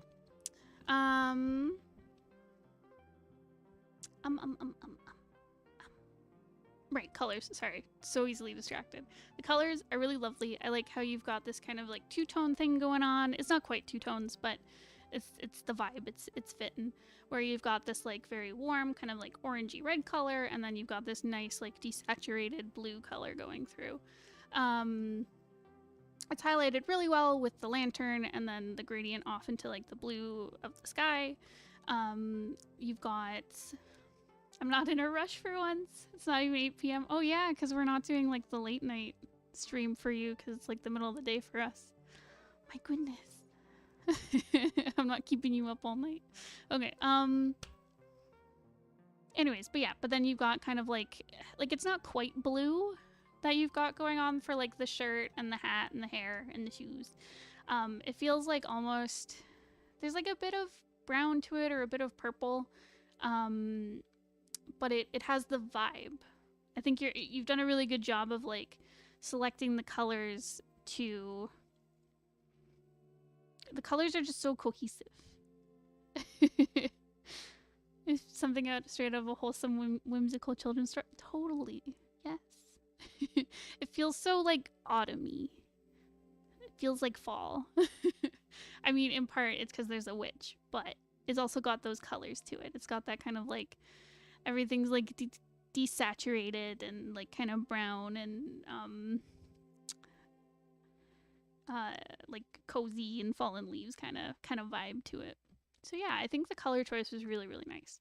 And even though everything is very desaturated, it still has really great contrast. So like that's something I worry about because I'm always telling you guys like get more saturated, like stop making everything like gray and muddy.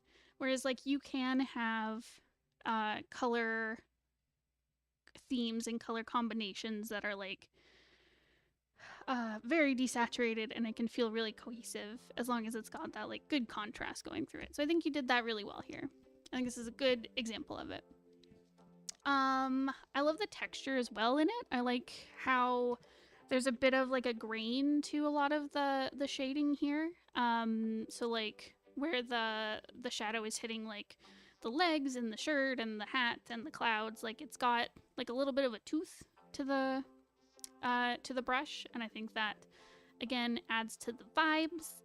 And and you've got the same kind of thing going on for the line work, and I think it fits so cohesively and nice, and it feels so cozy. It's great to hear. I use a pencil brush for the shading and line art. It's nice. It creates such a nice vibe. Let me see.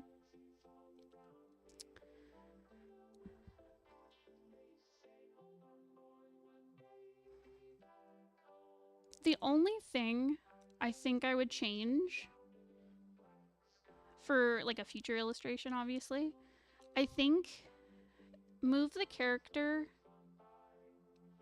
to the right just slightly. So I think there's lots of like lovely breathing room on the right side where we see like we get a good view of like the end of the broom and like these clouds, and I like how you've used the clouds to like frame kind of this negative space around them. But I feel like we're missing a little bit of the space in front of them. And so I'd like to see maybe like the end of the broom where the lantern is attached and just have like a little bit of the sky behind them, just to center them up into the frame a little bit. And the only other thing is like I'd add just like a smidge more space between the writing and the illustration. Like just move it down like a little tick. But I think that's it. Otherwise, I think it's really lovely. Really well done, really cute.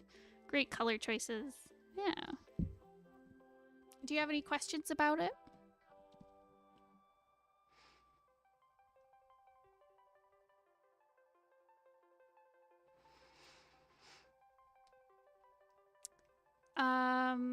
The writing, the card is going to be cropped once printed. Oh, okay. Gotcha.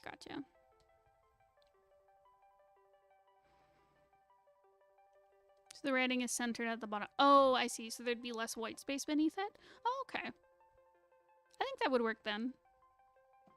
I still personally would like maybe make the writing smaller so there's like a bit of like a sliver of white space up at the top and bottom, but if you want it to have that kind of like compact feel, that also works. I think this is a preference thing on my end.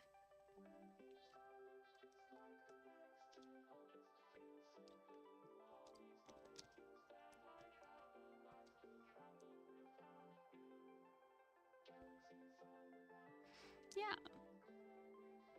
That's good for this one? Awesome. Well, great work. All right, for the second one, it's an unfinished drawing I was working on recently. Decided to draw my Pokemon from Violet as people. So that's my shiny... Oh no. I don't know the name of this Pokemon. Oinkalone? Her name is Alchemist. Adorable. I'd like feedback on the design, posing, and composition, line art, and other stuff. Okay.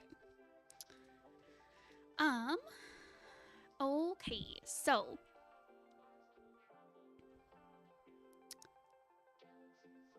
oink and cologne. Okay, oink oink cologne. Okay, cute. All right.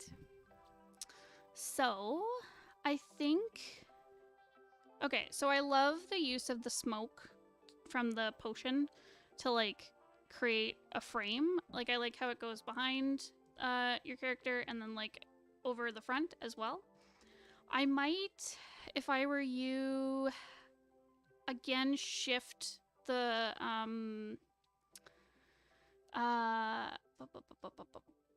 am I thinking? Oh my god, Ursula, words. Yeah, I would shift it a little bit to the right. There's again a lot of like negative space here, and it feels a little bit tight on the left side. So you could either like move it over, you could maybe bring in, you could crop on the right to make it a bit more square, and then maybe bring in the smoke a little bit closer to the character, if that makes sense.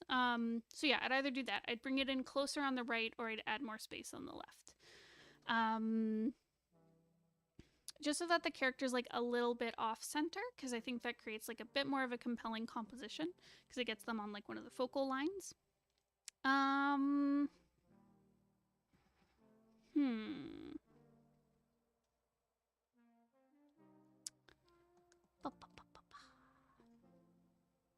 The line work, I think is really fun. I like how bold it is. I think you're doing a really good job with like using the weight of the line to really show the shape.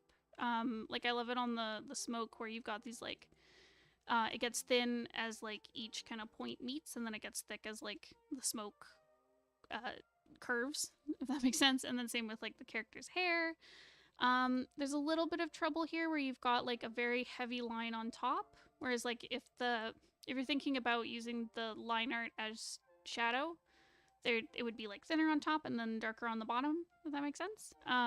But I think elsewhere you've done a good job with like maintaining the idea of like the shadow and the light with like thin and thick lines.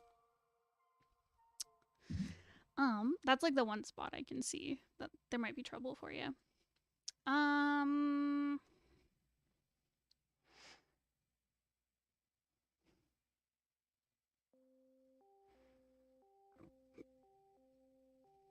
That arm gave me a bit of trouble for some reason.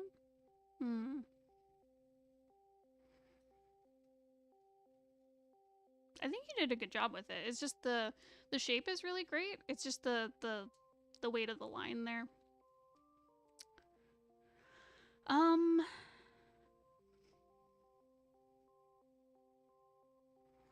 As for the pose,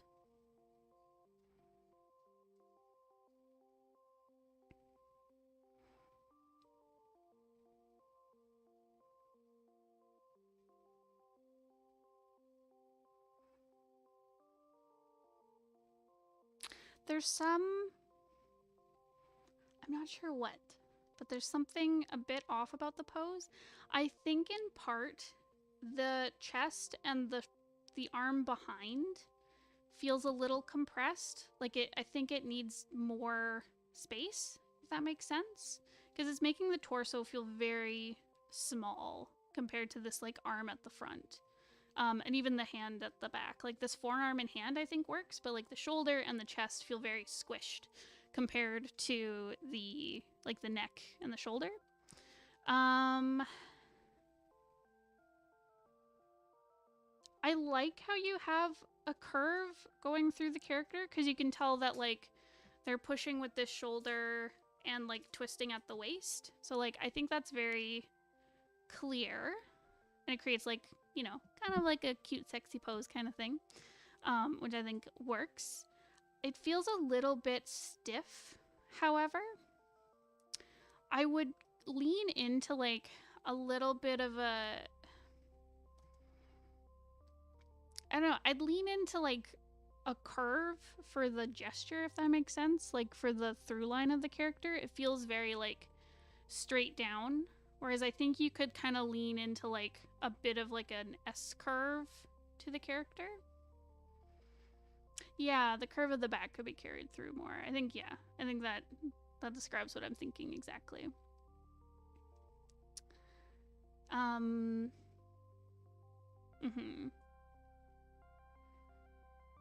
Yeah, so I think, yeah, just try pushing that, see where it takes you. I think it's like you've got a good outline here for that.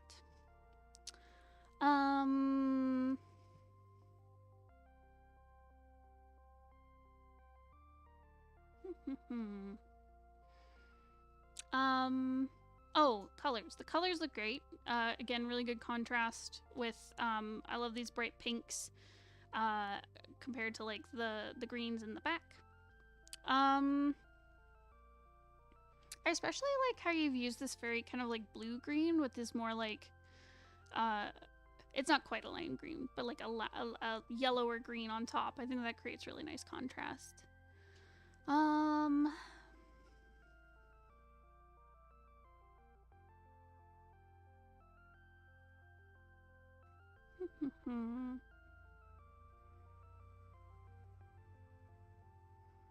I wonder, okay, so not knowing what this Pokemon looks like, the skin feels very gray to me, but that could be part of the Pokemon, so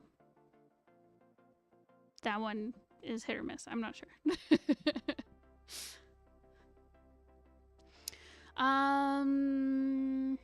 What else am I thinking? I really like the way you've done the eyes, by the way. I like how feathery the eyelashes are. It's very pretty. Yeah. Was there any questions you had about this? Anything I didn't cover? Anything you were wondering?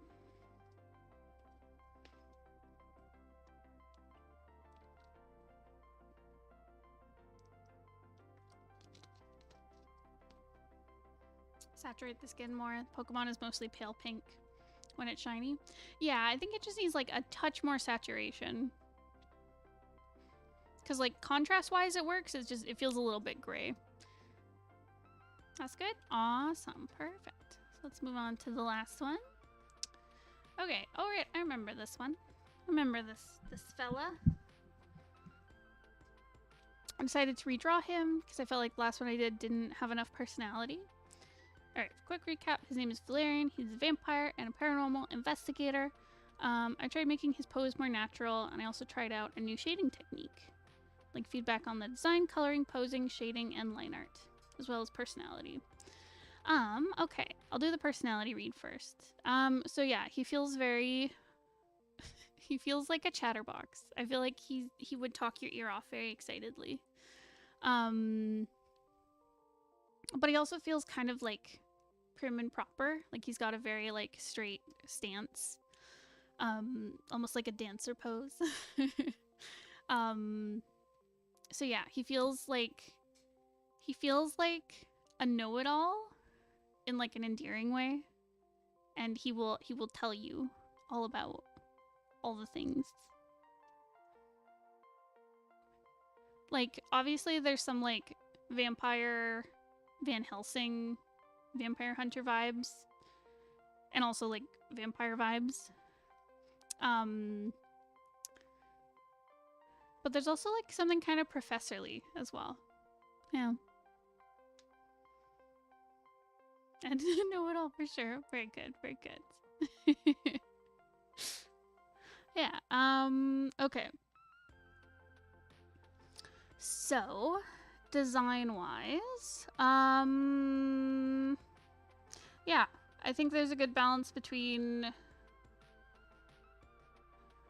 Yeah, so you've got this through line of like the red and the black, and then you have a few like high contrast slices where like his pale skin shows through.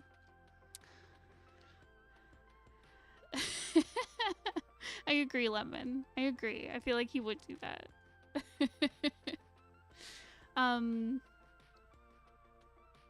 He feels like he'd be really fun paired with like an assistant. Like if he had a character who like joined him on an investigation, like a Watson type character who's a lot more down to earth. I feel like that would be a fun pair.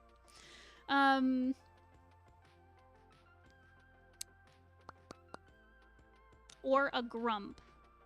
But that's just me. I love a energetic chatterbox with a grumpy quiet person. That's my fave. Okay. Okay, so yeah, the posing is very expressive. The color is very good, consistent through line. Yeah, I love all the little pointy shapes throughout. Like, I like how his cowl is like, is it a cowl? His little, the top half of his duster. Yeah, I like how it's got the points, and then same with the hat and his ears. We love a vampire with pointy ears here. The pointy shoes, the pointy coat bits. Yeah, there's lots of good shape through line with it, and it even goes into like the little shapes of his hair. So that's awesome.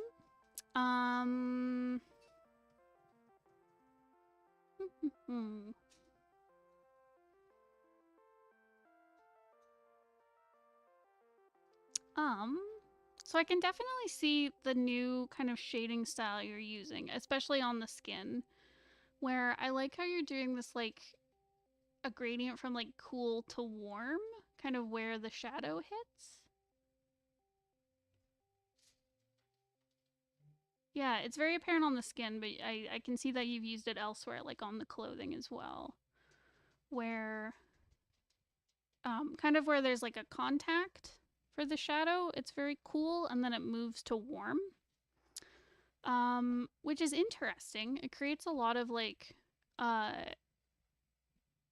visual interest. So I really like it on the skin. I think it creates a lot of like life to shading the skin. Like just having that variation in like tone, I think really helps with making it feel very like lifelike, which is really cool. I think it gets a little bit lost on the clothing, especially because he's wearing black. So it can be hard to kind of show that difference on such a dark color. So you may...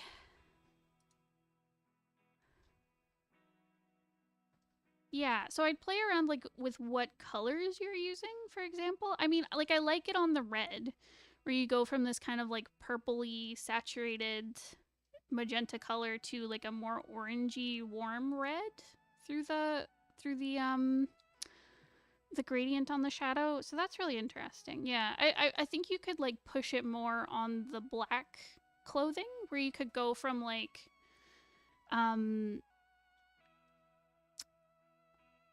I feel like you could get kind of like, you know how like if you look at a crow or like a blackbird, they'll have some kind of like opalescence to their black feathers, where it goes kind of like a mix between like dark blues and purples and greens.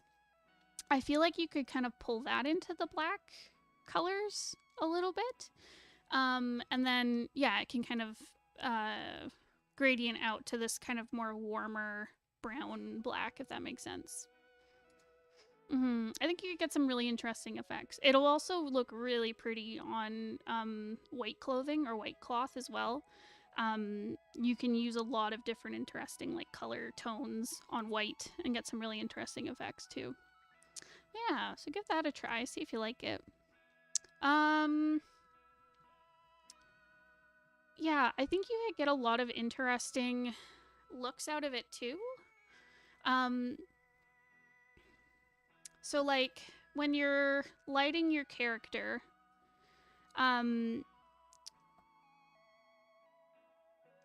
yeah, sorry. I'm trying to make sure I explain this right. So the way light works, when a warm light, so like a yellow or an orange, hits an object, the shadow will be cool. So it'll be like blue or green or purple, whatever. And it's the opposite way depending on if it's a cool light. So if you have like a cold light, like a blue or a purple, hitting an object, the shadow is warmer, so it'll be like red or orange or yellow. So I feel like you could, depending on how you're lighting your character, you could kind of flip the gradient that you're working with. So you could go from like warm shadows to cooler light colors as it gradients out towards like your base colors. So yeah, I think that's like a really interesting thing you could play with, like swapping it around. So like, let's say, yeah. So say he's in like really, so it looks like from here he's in warm light because the core shadow is like cold, and then it goes out to warm where the light is hitting. So like if you had him in a cold light, like, or like in the dark, you could do like a really warm core shadow and then go out to like cooler colors. So yeah, give that a try. See if you like it. Hello, welcome to the stream, Tough Faye. I hope you enjoy your time here. Yeah. Was there any other questions on this guy? Was there anything I didn't cover?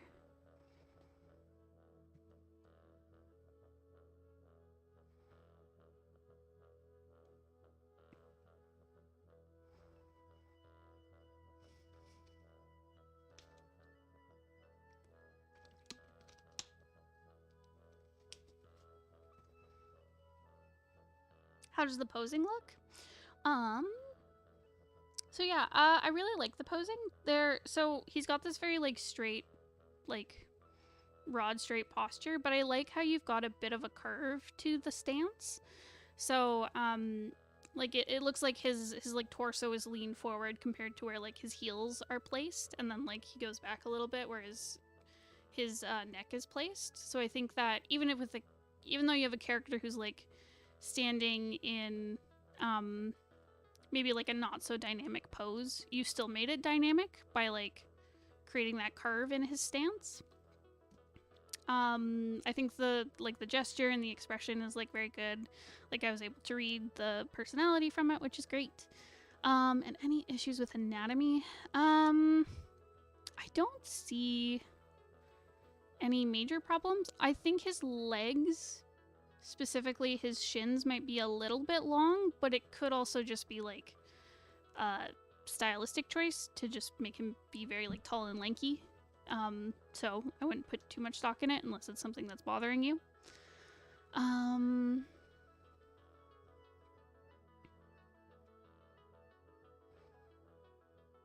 Yeah, I think that would be it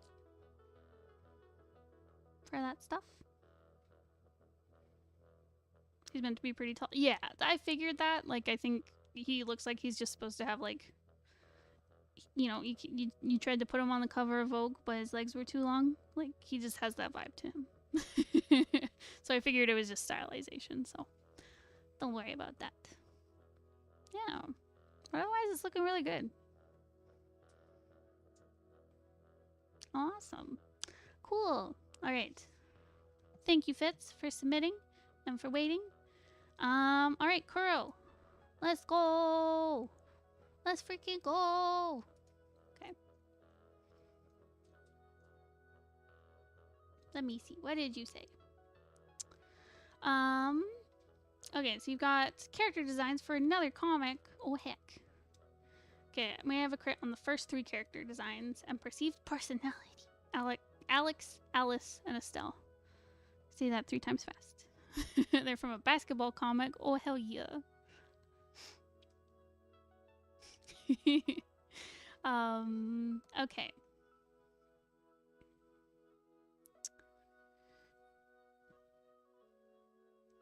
Okay. Oh, wait. First, can I say? Oh, sports comic? Hello?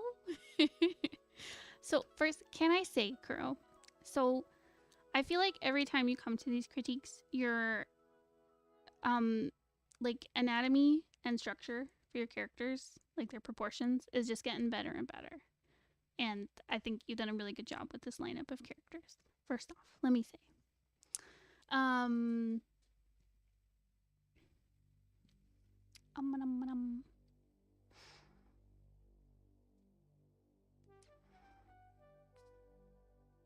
Okay, so would you like me to do a vibe check on them before I go into the bios you've written for them? So Alex feels like the sweetheart. Hello, Shadios. Welcome. Okay, so Alex feels like soft boy. He is gentle. He is sweet. Maybe a bit himbo. Yeah, that's the vibe. Maybe a bit dumb, but sweet and respect. Love him. 10 out of 10. Alice, she's gonna kick your butt. She's like, she's got like that rowdy vibe, like she's a troublemaker, and always picking fights. And yeah, that's the vibe I get. Yeah, she's like running around, hecking you up. Wait, are these all lady? Is this a lady team? Did I misgender Alex? I'm sorry. She's sweet. She's a shimbo. My bad. But yeah, Alice, she'll heck you up. Tough lady. Estelle feels like the what's the word? She's like okay, I'm getting some Lady Satsuki vibes. I feel like she's like top of the class. She's gonna cut you if you get in her way. Oh no, Alex being misgendered is a gag in the comic. Oh no. Ah! Oh my god, I'm kicking the mic now. Alex, I'm sorry. But yeah, Estelle feels like top of the class. Don't get in her way. She'll bowl you over. Girl boss, yes. And like she's really standoffish, and like she's like, I don't know, she's like, I won't be your friend, but I'm too cool. And then eventually she will turn out to be sweet and try. That's my vibe. Okay. All right, now I will read your your description. So Alex, our first one here, is one of the main characters and shooting guard for the main team. She's younger. She's the younger twin and a mama's girl. She's a little sensitive about her height, but loves it allows her to mess with the boss team, especially their tiny captain, Casmus. Very good. 2, Alice is the other main character and power forward for the main team. She's the older twin and overflowing with confidence. She forms in your unstoppable force with Alex. I love it. Estelle is the main side character as the team's point guard and captain. She's 5 minutes... Oh, within 5 minutes of the twins joining her and Alice. Her and Alice were already rivals. Very good. She tends to play by the book and clashes with the twins' instinctive and demonic playstyle. I love it. This is good contrast, good character stuff. I love it. She will deny she loves you right up to the altar. Yes. Yes. See, I feel like you could do really well with this comic. I remember for a while there was a big push for... Here's the thing, the market may have moved on. This was from like 4 years ago, 4 or 5 years ago. But I remember there was a big push for sports, manga sports comics that were like all women teams or all girl teams. So yeah, so I think there's definitely a niche for this. So I think you'll do well. Okay, what am I thinking?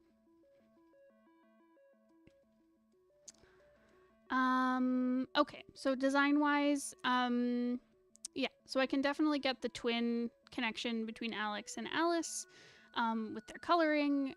They both have very... I like how with their faces, like they have similar kind of face shapes, and obviously the same colors and stuff, but I like how... Like, I like how pointy Alex is. Like, she's got, like, all these sharp lines to, like, her hair and, like, her face. And then Alex is similar, but kind of rounded out. Like, all the points in her hair are kind of, like, a bit softer. It's nice. I also appreciate twin characters that still look different from each other. But yeah, but I like how you've made them very similar, but also very different. Which I think is great. And with the whole character lineup, I like the difference in like their heights and like their musculature and stuff. I think you did a good job with that. I love how small Estelle is. Okay, actually, she's not that small. Just Alex is like 7 feet tall. Sorry. In my brain, I was like, oh, Estelle, she's like 5 foot. I'm happy with the height variety. Yes, theme. But yeah, but I love the variety in the body types and stuff. And yeah, I think you've done a really good job with the expressions where like, say Alice and Estelle both have very like intense expressions, but like Estelle looks very determined and more kind of like reserved. No, she's 5'6". Oh, you're right. Sorry. I was misreading the 6 foot. But still, Alex, what are you doing? Still being the average height is still being called small. Oh my god. I know, my starting point was Alex and she was throwing it all off. But anyway, so yeah, the intensity on Estelle feels very like reserved and kind of cold, whereas like the intensity with Alex feels very like challenging and rough, if that makes sense. And then Alex is all just soft sweetie. She's small for basketball. Yeah, true. You do gotta be tall in basketball. But yeah, this is great. I love the differences between all of them.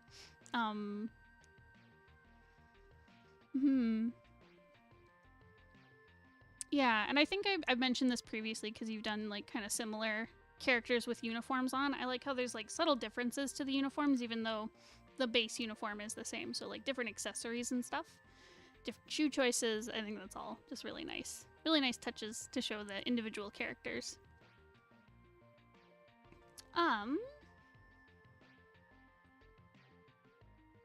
Estelle looks like she could beat up anyone with a look. Yes.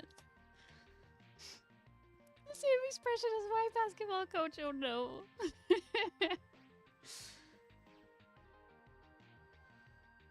How tall are you, Tough Faye?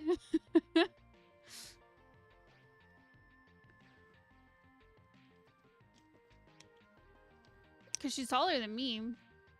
I'm 5'5". 5'9"? Oh, dang. Okay, yeah. So, you could beat her up. I couldn't. She'd crush me. I'm short.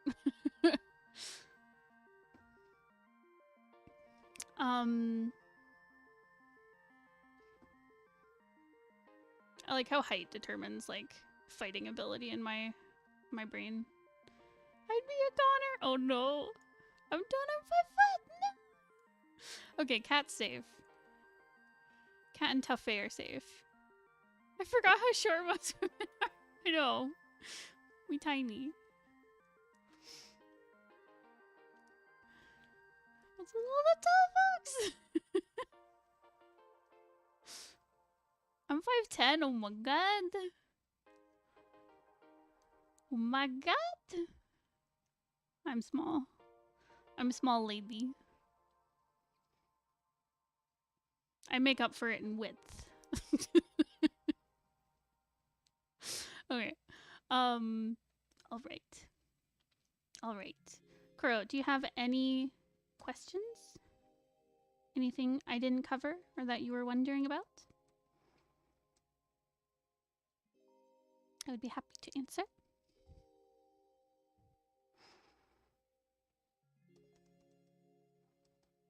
Oh my god, your family's all 6'3" and up? Stop it! Why are they so tall? Stop! Oh right, Alice and Estelle as a couple.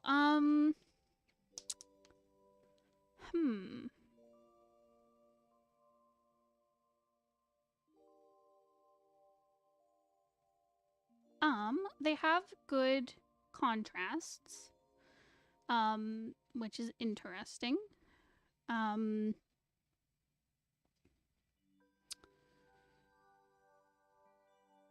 Yeah, because Estelle feels very much like all cool colors, where she's got like, you know, dark hair, dark eyes, you know, dark blue eyes. Her skin has like a bit of a cooler tone to it, whereas Alice is very warm colored with like all the yellows and oranges. So there's an interesting contrast there. I like how they share that intensity, like I was mentioning, but it feels like different intensities. And I feel like you can get some very interesting,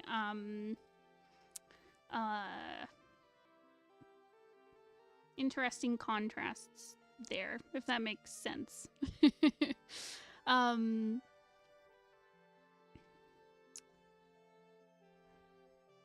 makes sense with the short king, so she's my favorite. Yes. Bless.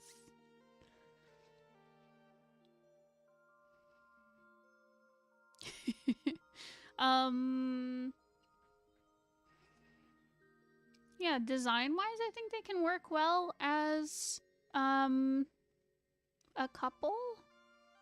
And personality-wise, I think there's like an interesting clash there.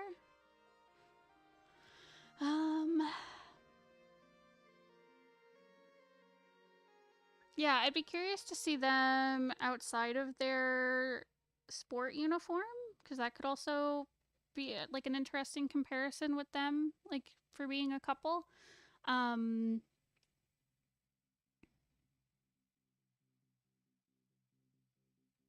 Yeah, I think it works. I can't see any problems. Is there anything you were looking for specifically? I guess just if they look okay together. I think they do. I think they do.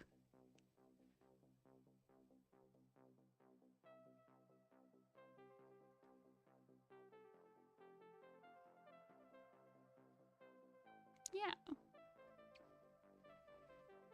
Yeah.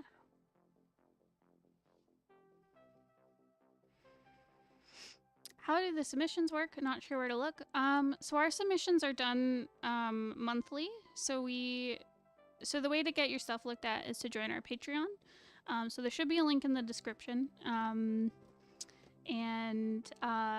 if you select the critique tier, every month people submit their stuff and then we look over it. And we usually do it in advance just so that we have time to like collect our thoughts about it.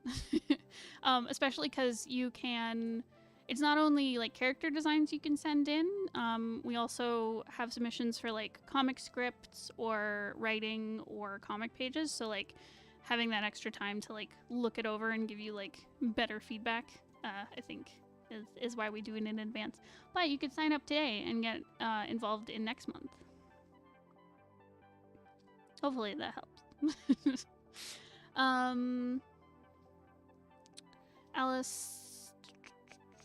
Alice will streak, whereas Estelle's always nicely dressed. Not actually designed their casual attire. Yeah, I think there's fun contrast between them, where Estelle, like they're both like tough ladies. Like I love how muscular they are. But yeah, Estelle definitely feels more like prim and proper, and there's a good contrast with Alice, who's a lot more like rough and tumble. Yeah, so I think they work really well together. You gotta braid the roses.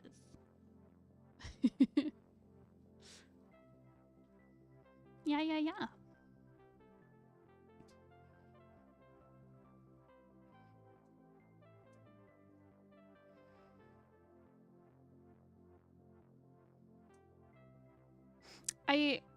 One thing to consider.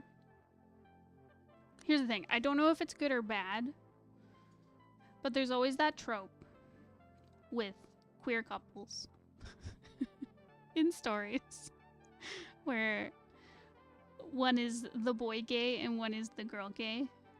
I don't think you'll run into that problem because they both seem like really well-defined characters. But you could also play with that as well if you have it's just something to keep in mind, because sometimes yeah, people will pair like a more masculine, I don't know, if we're talking about lesbians, like a more masculine lesbian with like a feminine lesbian, and it's always good to like change it up because obviously couples are more diverse than that in the queer community. But I don't think that'll be a problem here because they're both very tough and intense, and just because Estelle is like I don't know, dresses fancy, like that doesn't necessarily mean like feminine fancy. So, and rough and tumble doesn't mean Alice can't be feminine. So anyways, that's just something to think about. I'm not making this one for 2 years because I want to improve a bit. Hell yeah, you can do it. You got this. I would love to see you work on this comic. Awesome. Cool. Well, Kuroe, let me know if you have any other questions. I will happily answer, but I will also move on to mouth submissions. So, I love this picture. Okay, mouth, I know you're not here, but I will go over your work. And you can ask me questions on Discord later. Okay, so here's the first one. So the first one is supposed to be Patty's Pub from It's Always Sunny in Philadelphia, which I have not seen, so I'm sorry. But I cannot attest to if it looks like Patty's Pub. It's Danny DeVito with a pug named Danny DeVito. Any critique welcome, maybe any tips on capturing the likeness in real people. So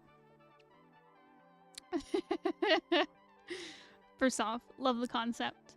So I know what Danny DeVito looks like. So I think you've done a good job capturing that. Yeah, when you're looking for recreating the likeness of people, especially with a really stylized version like this, where it's very cartoonized. Yeah, I think it's important to kind of figure out like their most defining features. So that could be like, what is their face shape? What is their nose shape and mouth and eyes? Like, kind of figure out what really makes them them, if that makes sense. It can be hard.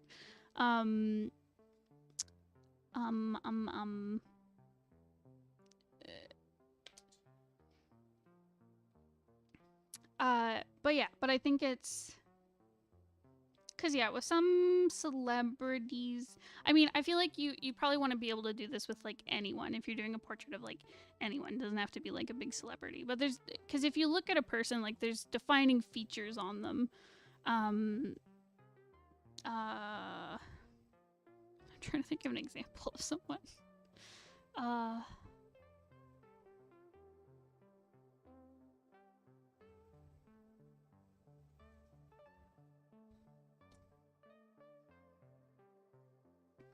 Okay, I'm gonna look up a photo of Danny DeVito.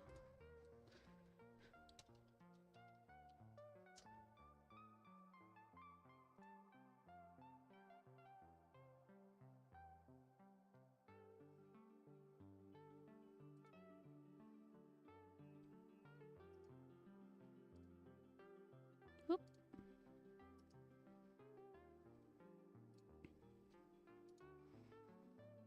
So like, if we look at Danny DeVito, I think you got the nose down really well.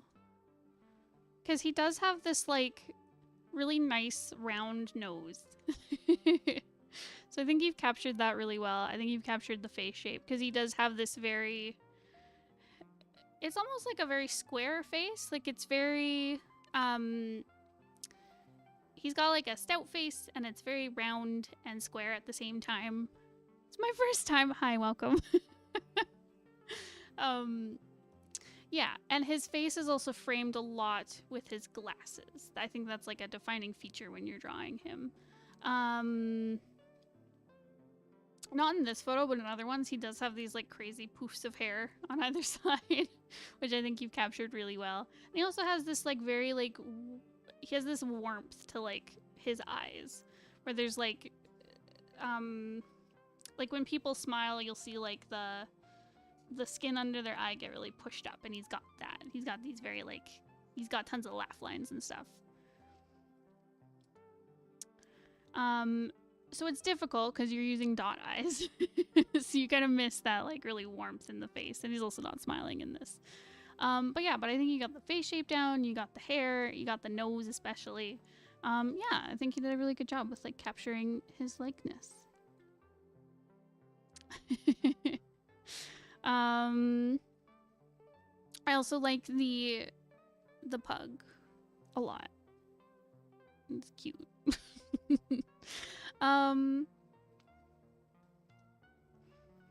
Yeah. Okay, so I'll look at the general kind of composition and stuff as well. So, the composition feels very cut in half. So you have like a little bit of overlap. So like Danny DeVito, he's kind of sitting in the middle of your composition here. But there's a separation between like the characters and then the background up top. And it's very like cut in half separated. I'd recommend going for something with more overlap because it creates a bit more visual interest to like kind of go between the different pieces. It might help if you had some more defined shapes in the background. Like you have this curtain, which is like the main draw. It has a lot of contrast because it's got green compared to the red and brown and the very like reddish hue to the brown. So it stands out quite a lot. But if you had some other elements, it could maybe help kind of integrate it into the background.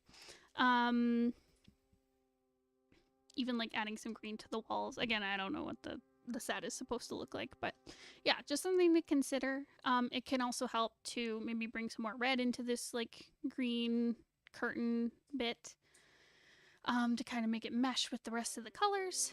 And I would recommend in the future, instead of using the red on the clothing and like the bandana and stuff, I would have used the green because you have so much red tone in like the skin and the face and the brown in the background that using that green to make it pop, I think would really help out quite a bit. Mouse, you're here! Hello! But yeah, using the green would help with contrast. Because I think you either want to like take away the contrast with the green to make it like a harmonious color scheme, or you want to use that green to really make things pop and stand out and use it as that contrast color. Yeah, that's my thoughts. Mouth, do you have any questions about this one that I don't know if you've heard everything I've said, but do you have questions about it that you would like me to answer?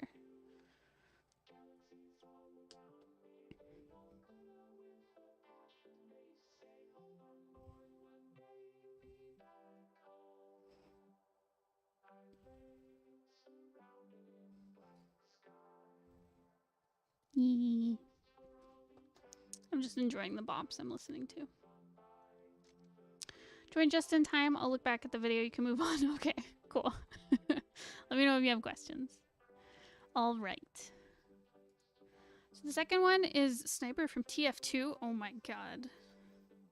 Throwback to the past. I was so into TF2 in high school. Like 10 years ago.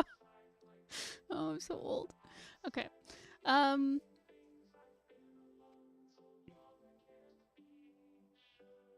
not gonna read this out because it's apparently spoilers for a comic.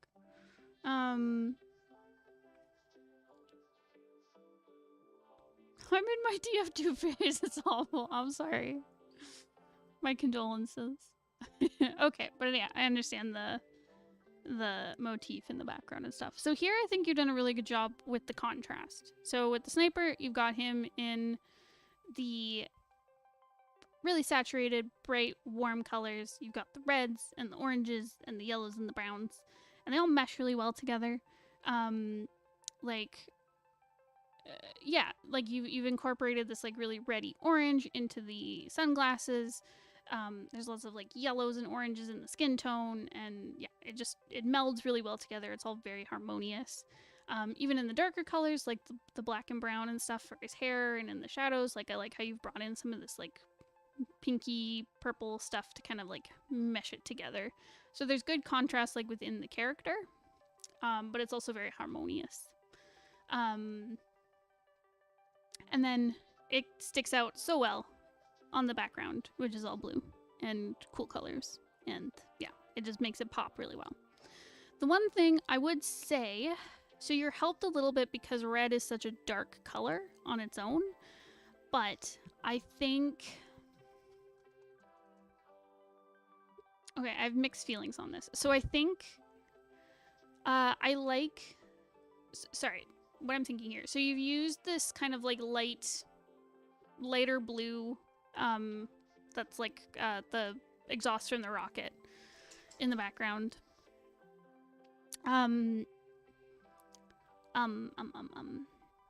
Yeah, and you've used it to kind of highlight around the figure, right? So I think there's places where it really works and helps with contrast. So for example, like beside the hair, which is very dark, and then it's got this nice light color beside it and it creates good contrast. But I think down here, where you've got some more lighter colors and some mid-tones on the red, I would honestly get rid of it and just use these blues in the back as contrast. I feel like it's very distracting from the brightness that you've got going on in the character. Yeah. So I think this like the bubble slash cloud stuff from the end of the rocket, like I think it feels a bit distracting compared to the character and stuff. Yeah.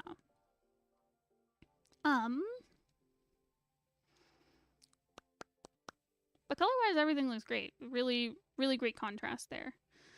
I'm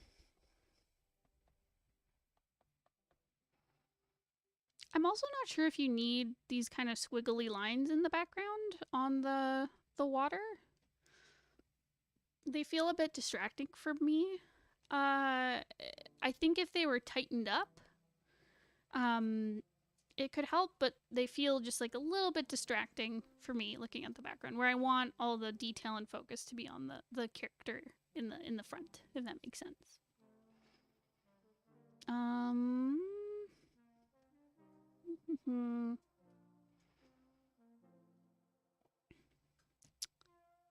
then finally, we have your lovely dogs. I love it so much. The third is a picture of my dogs I did for sticker designs. I'll show you guys the reference picture because it's so cute. They look like such demons. They're babies. For shading, everything looks consistent. Yeah, definitely. I like how you're using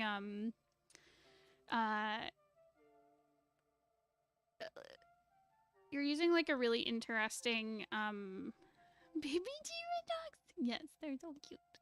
I like how you're using this very like geometric shading style.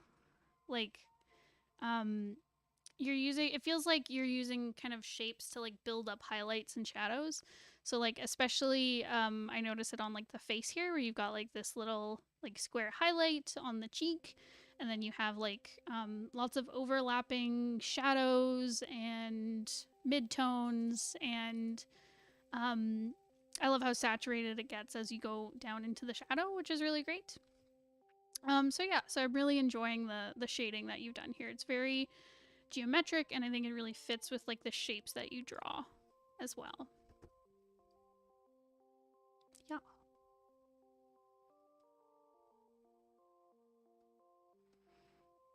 Back to doggies. Cool. I love it so much. It's so cute. Yeah, I think you got the poses perfectly.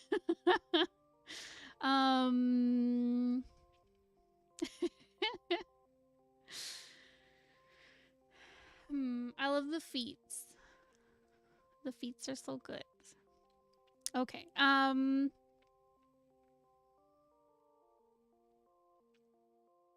So, there's really great contrast going on. I love the use of like the really light fur and then the dark fur, and then same with like I like how you've matched the difference in their fur, where like this one has like more weight in the fur. I'm sorry, I don't know your doggy's names. And then you have the one in the back who has like the more orangey fur. So I really like how you've highlighted that. And there's still cohesiveness like between their colors. I love the eyes. It's just incredible. Stunning. And I love the shapes that you've used. I think you've really captured like the top left is Rex and the bottom right is Melody. Oh my god, so cute. So I like with Melody how you've gone for like more angular shapes, especially with like the tail and the back, which really captures that like aggressive like thing she's doing in the picture. I think that's just like a really nice touch that adds like a lot of like emotion and character. And then I like with Rex, you've gone like a lot softer with the shapes to make him feel like more kind of playful and doofy. So I think that's really great. The only thing I would say, so I'd be careful with these triangles in the background. So first off, I love the use of the triangles. I like how you've used it to kind of like create like an interesting background piece. It feels very like 90s, like, you know, those like 90s patterns that had just like triangles and squares and squigglies, and it was all neon and bright. Like, it gives me that vibe, and I think it would really work well for like a sticker set. But I think there's a bit of a contrast issue where you've got these like really dark kind of bluey purple triangle fills. Triangles and squiggles everywhere, yes. Anyway, sorry. You've got this dark fill, and then it's blending a lot with the dark color on your dog's fur. So I would recommend lightening up the triangles, or possibly using like a contrasty color, like maybe a yellow or an orange. You'd have to be careful not to mix it with like the color of their fur. But yeah, it's a little too close to the color of their dark fur, so just be careful with that. But yeah, otherwise I love the use of the triangles. It adds a lot to the composition. It fits with like the shape stuff that you're using with the dogs. Yeah, this is just super cute. I think you did a really good job here. Did you have any questions or anything you were wondering about?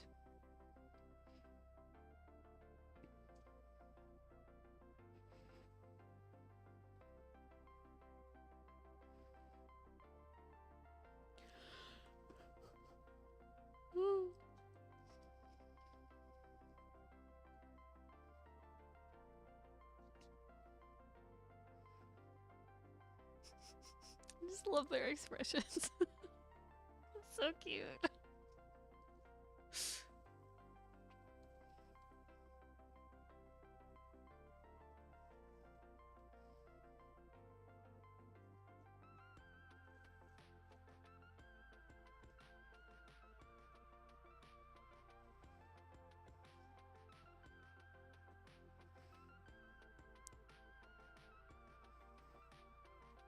I'm glad I was able to capture their personalities. I'm glad it feels like you know Melody, even though you never met her.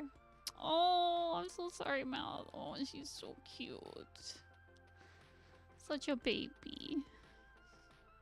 You did such a good job with this.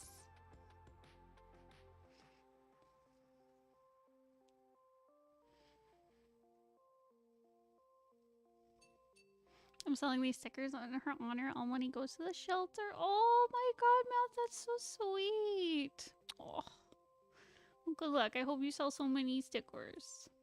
What a baby. Awesome. All right, well, I think that covers everything then. So, heck dang. You raised close to 300? Oh, that's so nice. Congrats, Mouth. Heck yeah. Bless. That's such a nice project to do.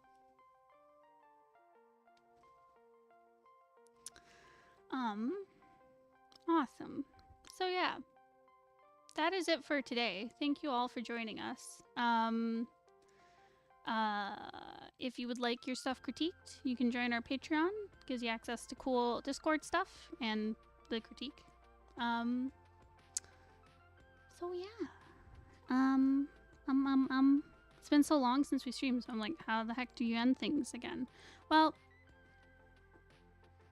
I wish you all a really lovely weekend. Happy Thanksgiving to our American friends. And yeah, take care of yourselves. Keep up the good work. Keep drawing stuff and writing stuff. And we'll see you around next time. These streams are so comfy. Oh, good. Hopefully we'll bring more and more comfy streams in the future. We gotta get back on this YouTube horse. It's a good horse. I want to join next stream? Hell yeah. Thank you. I'm glad you had fun. Alrighty. Goodbye, everyone. Take care.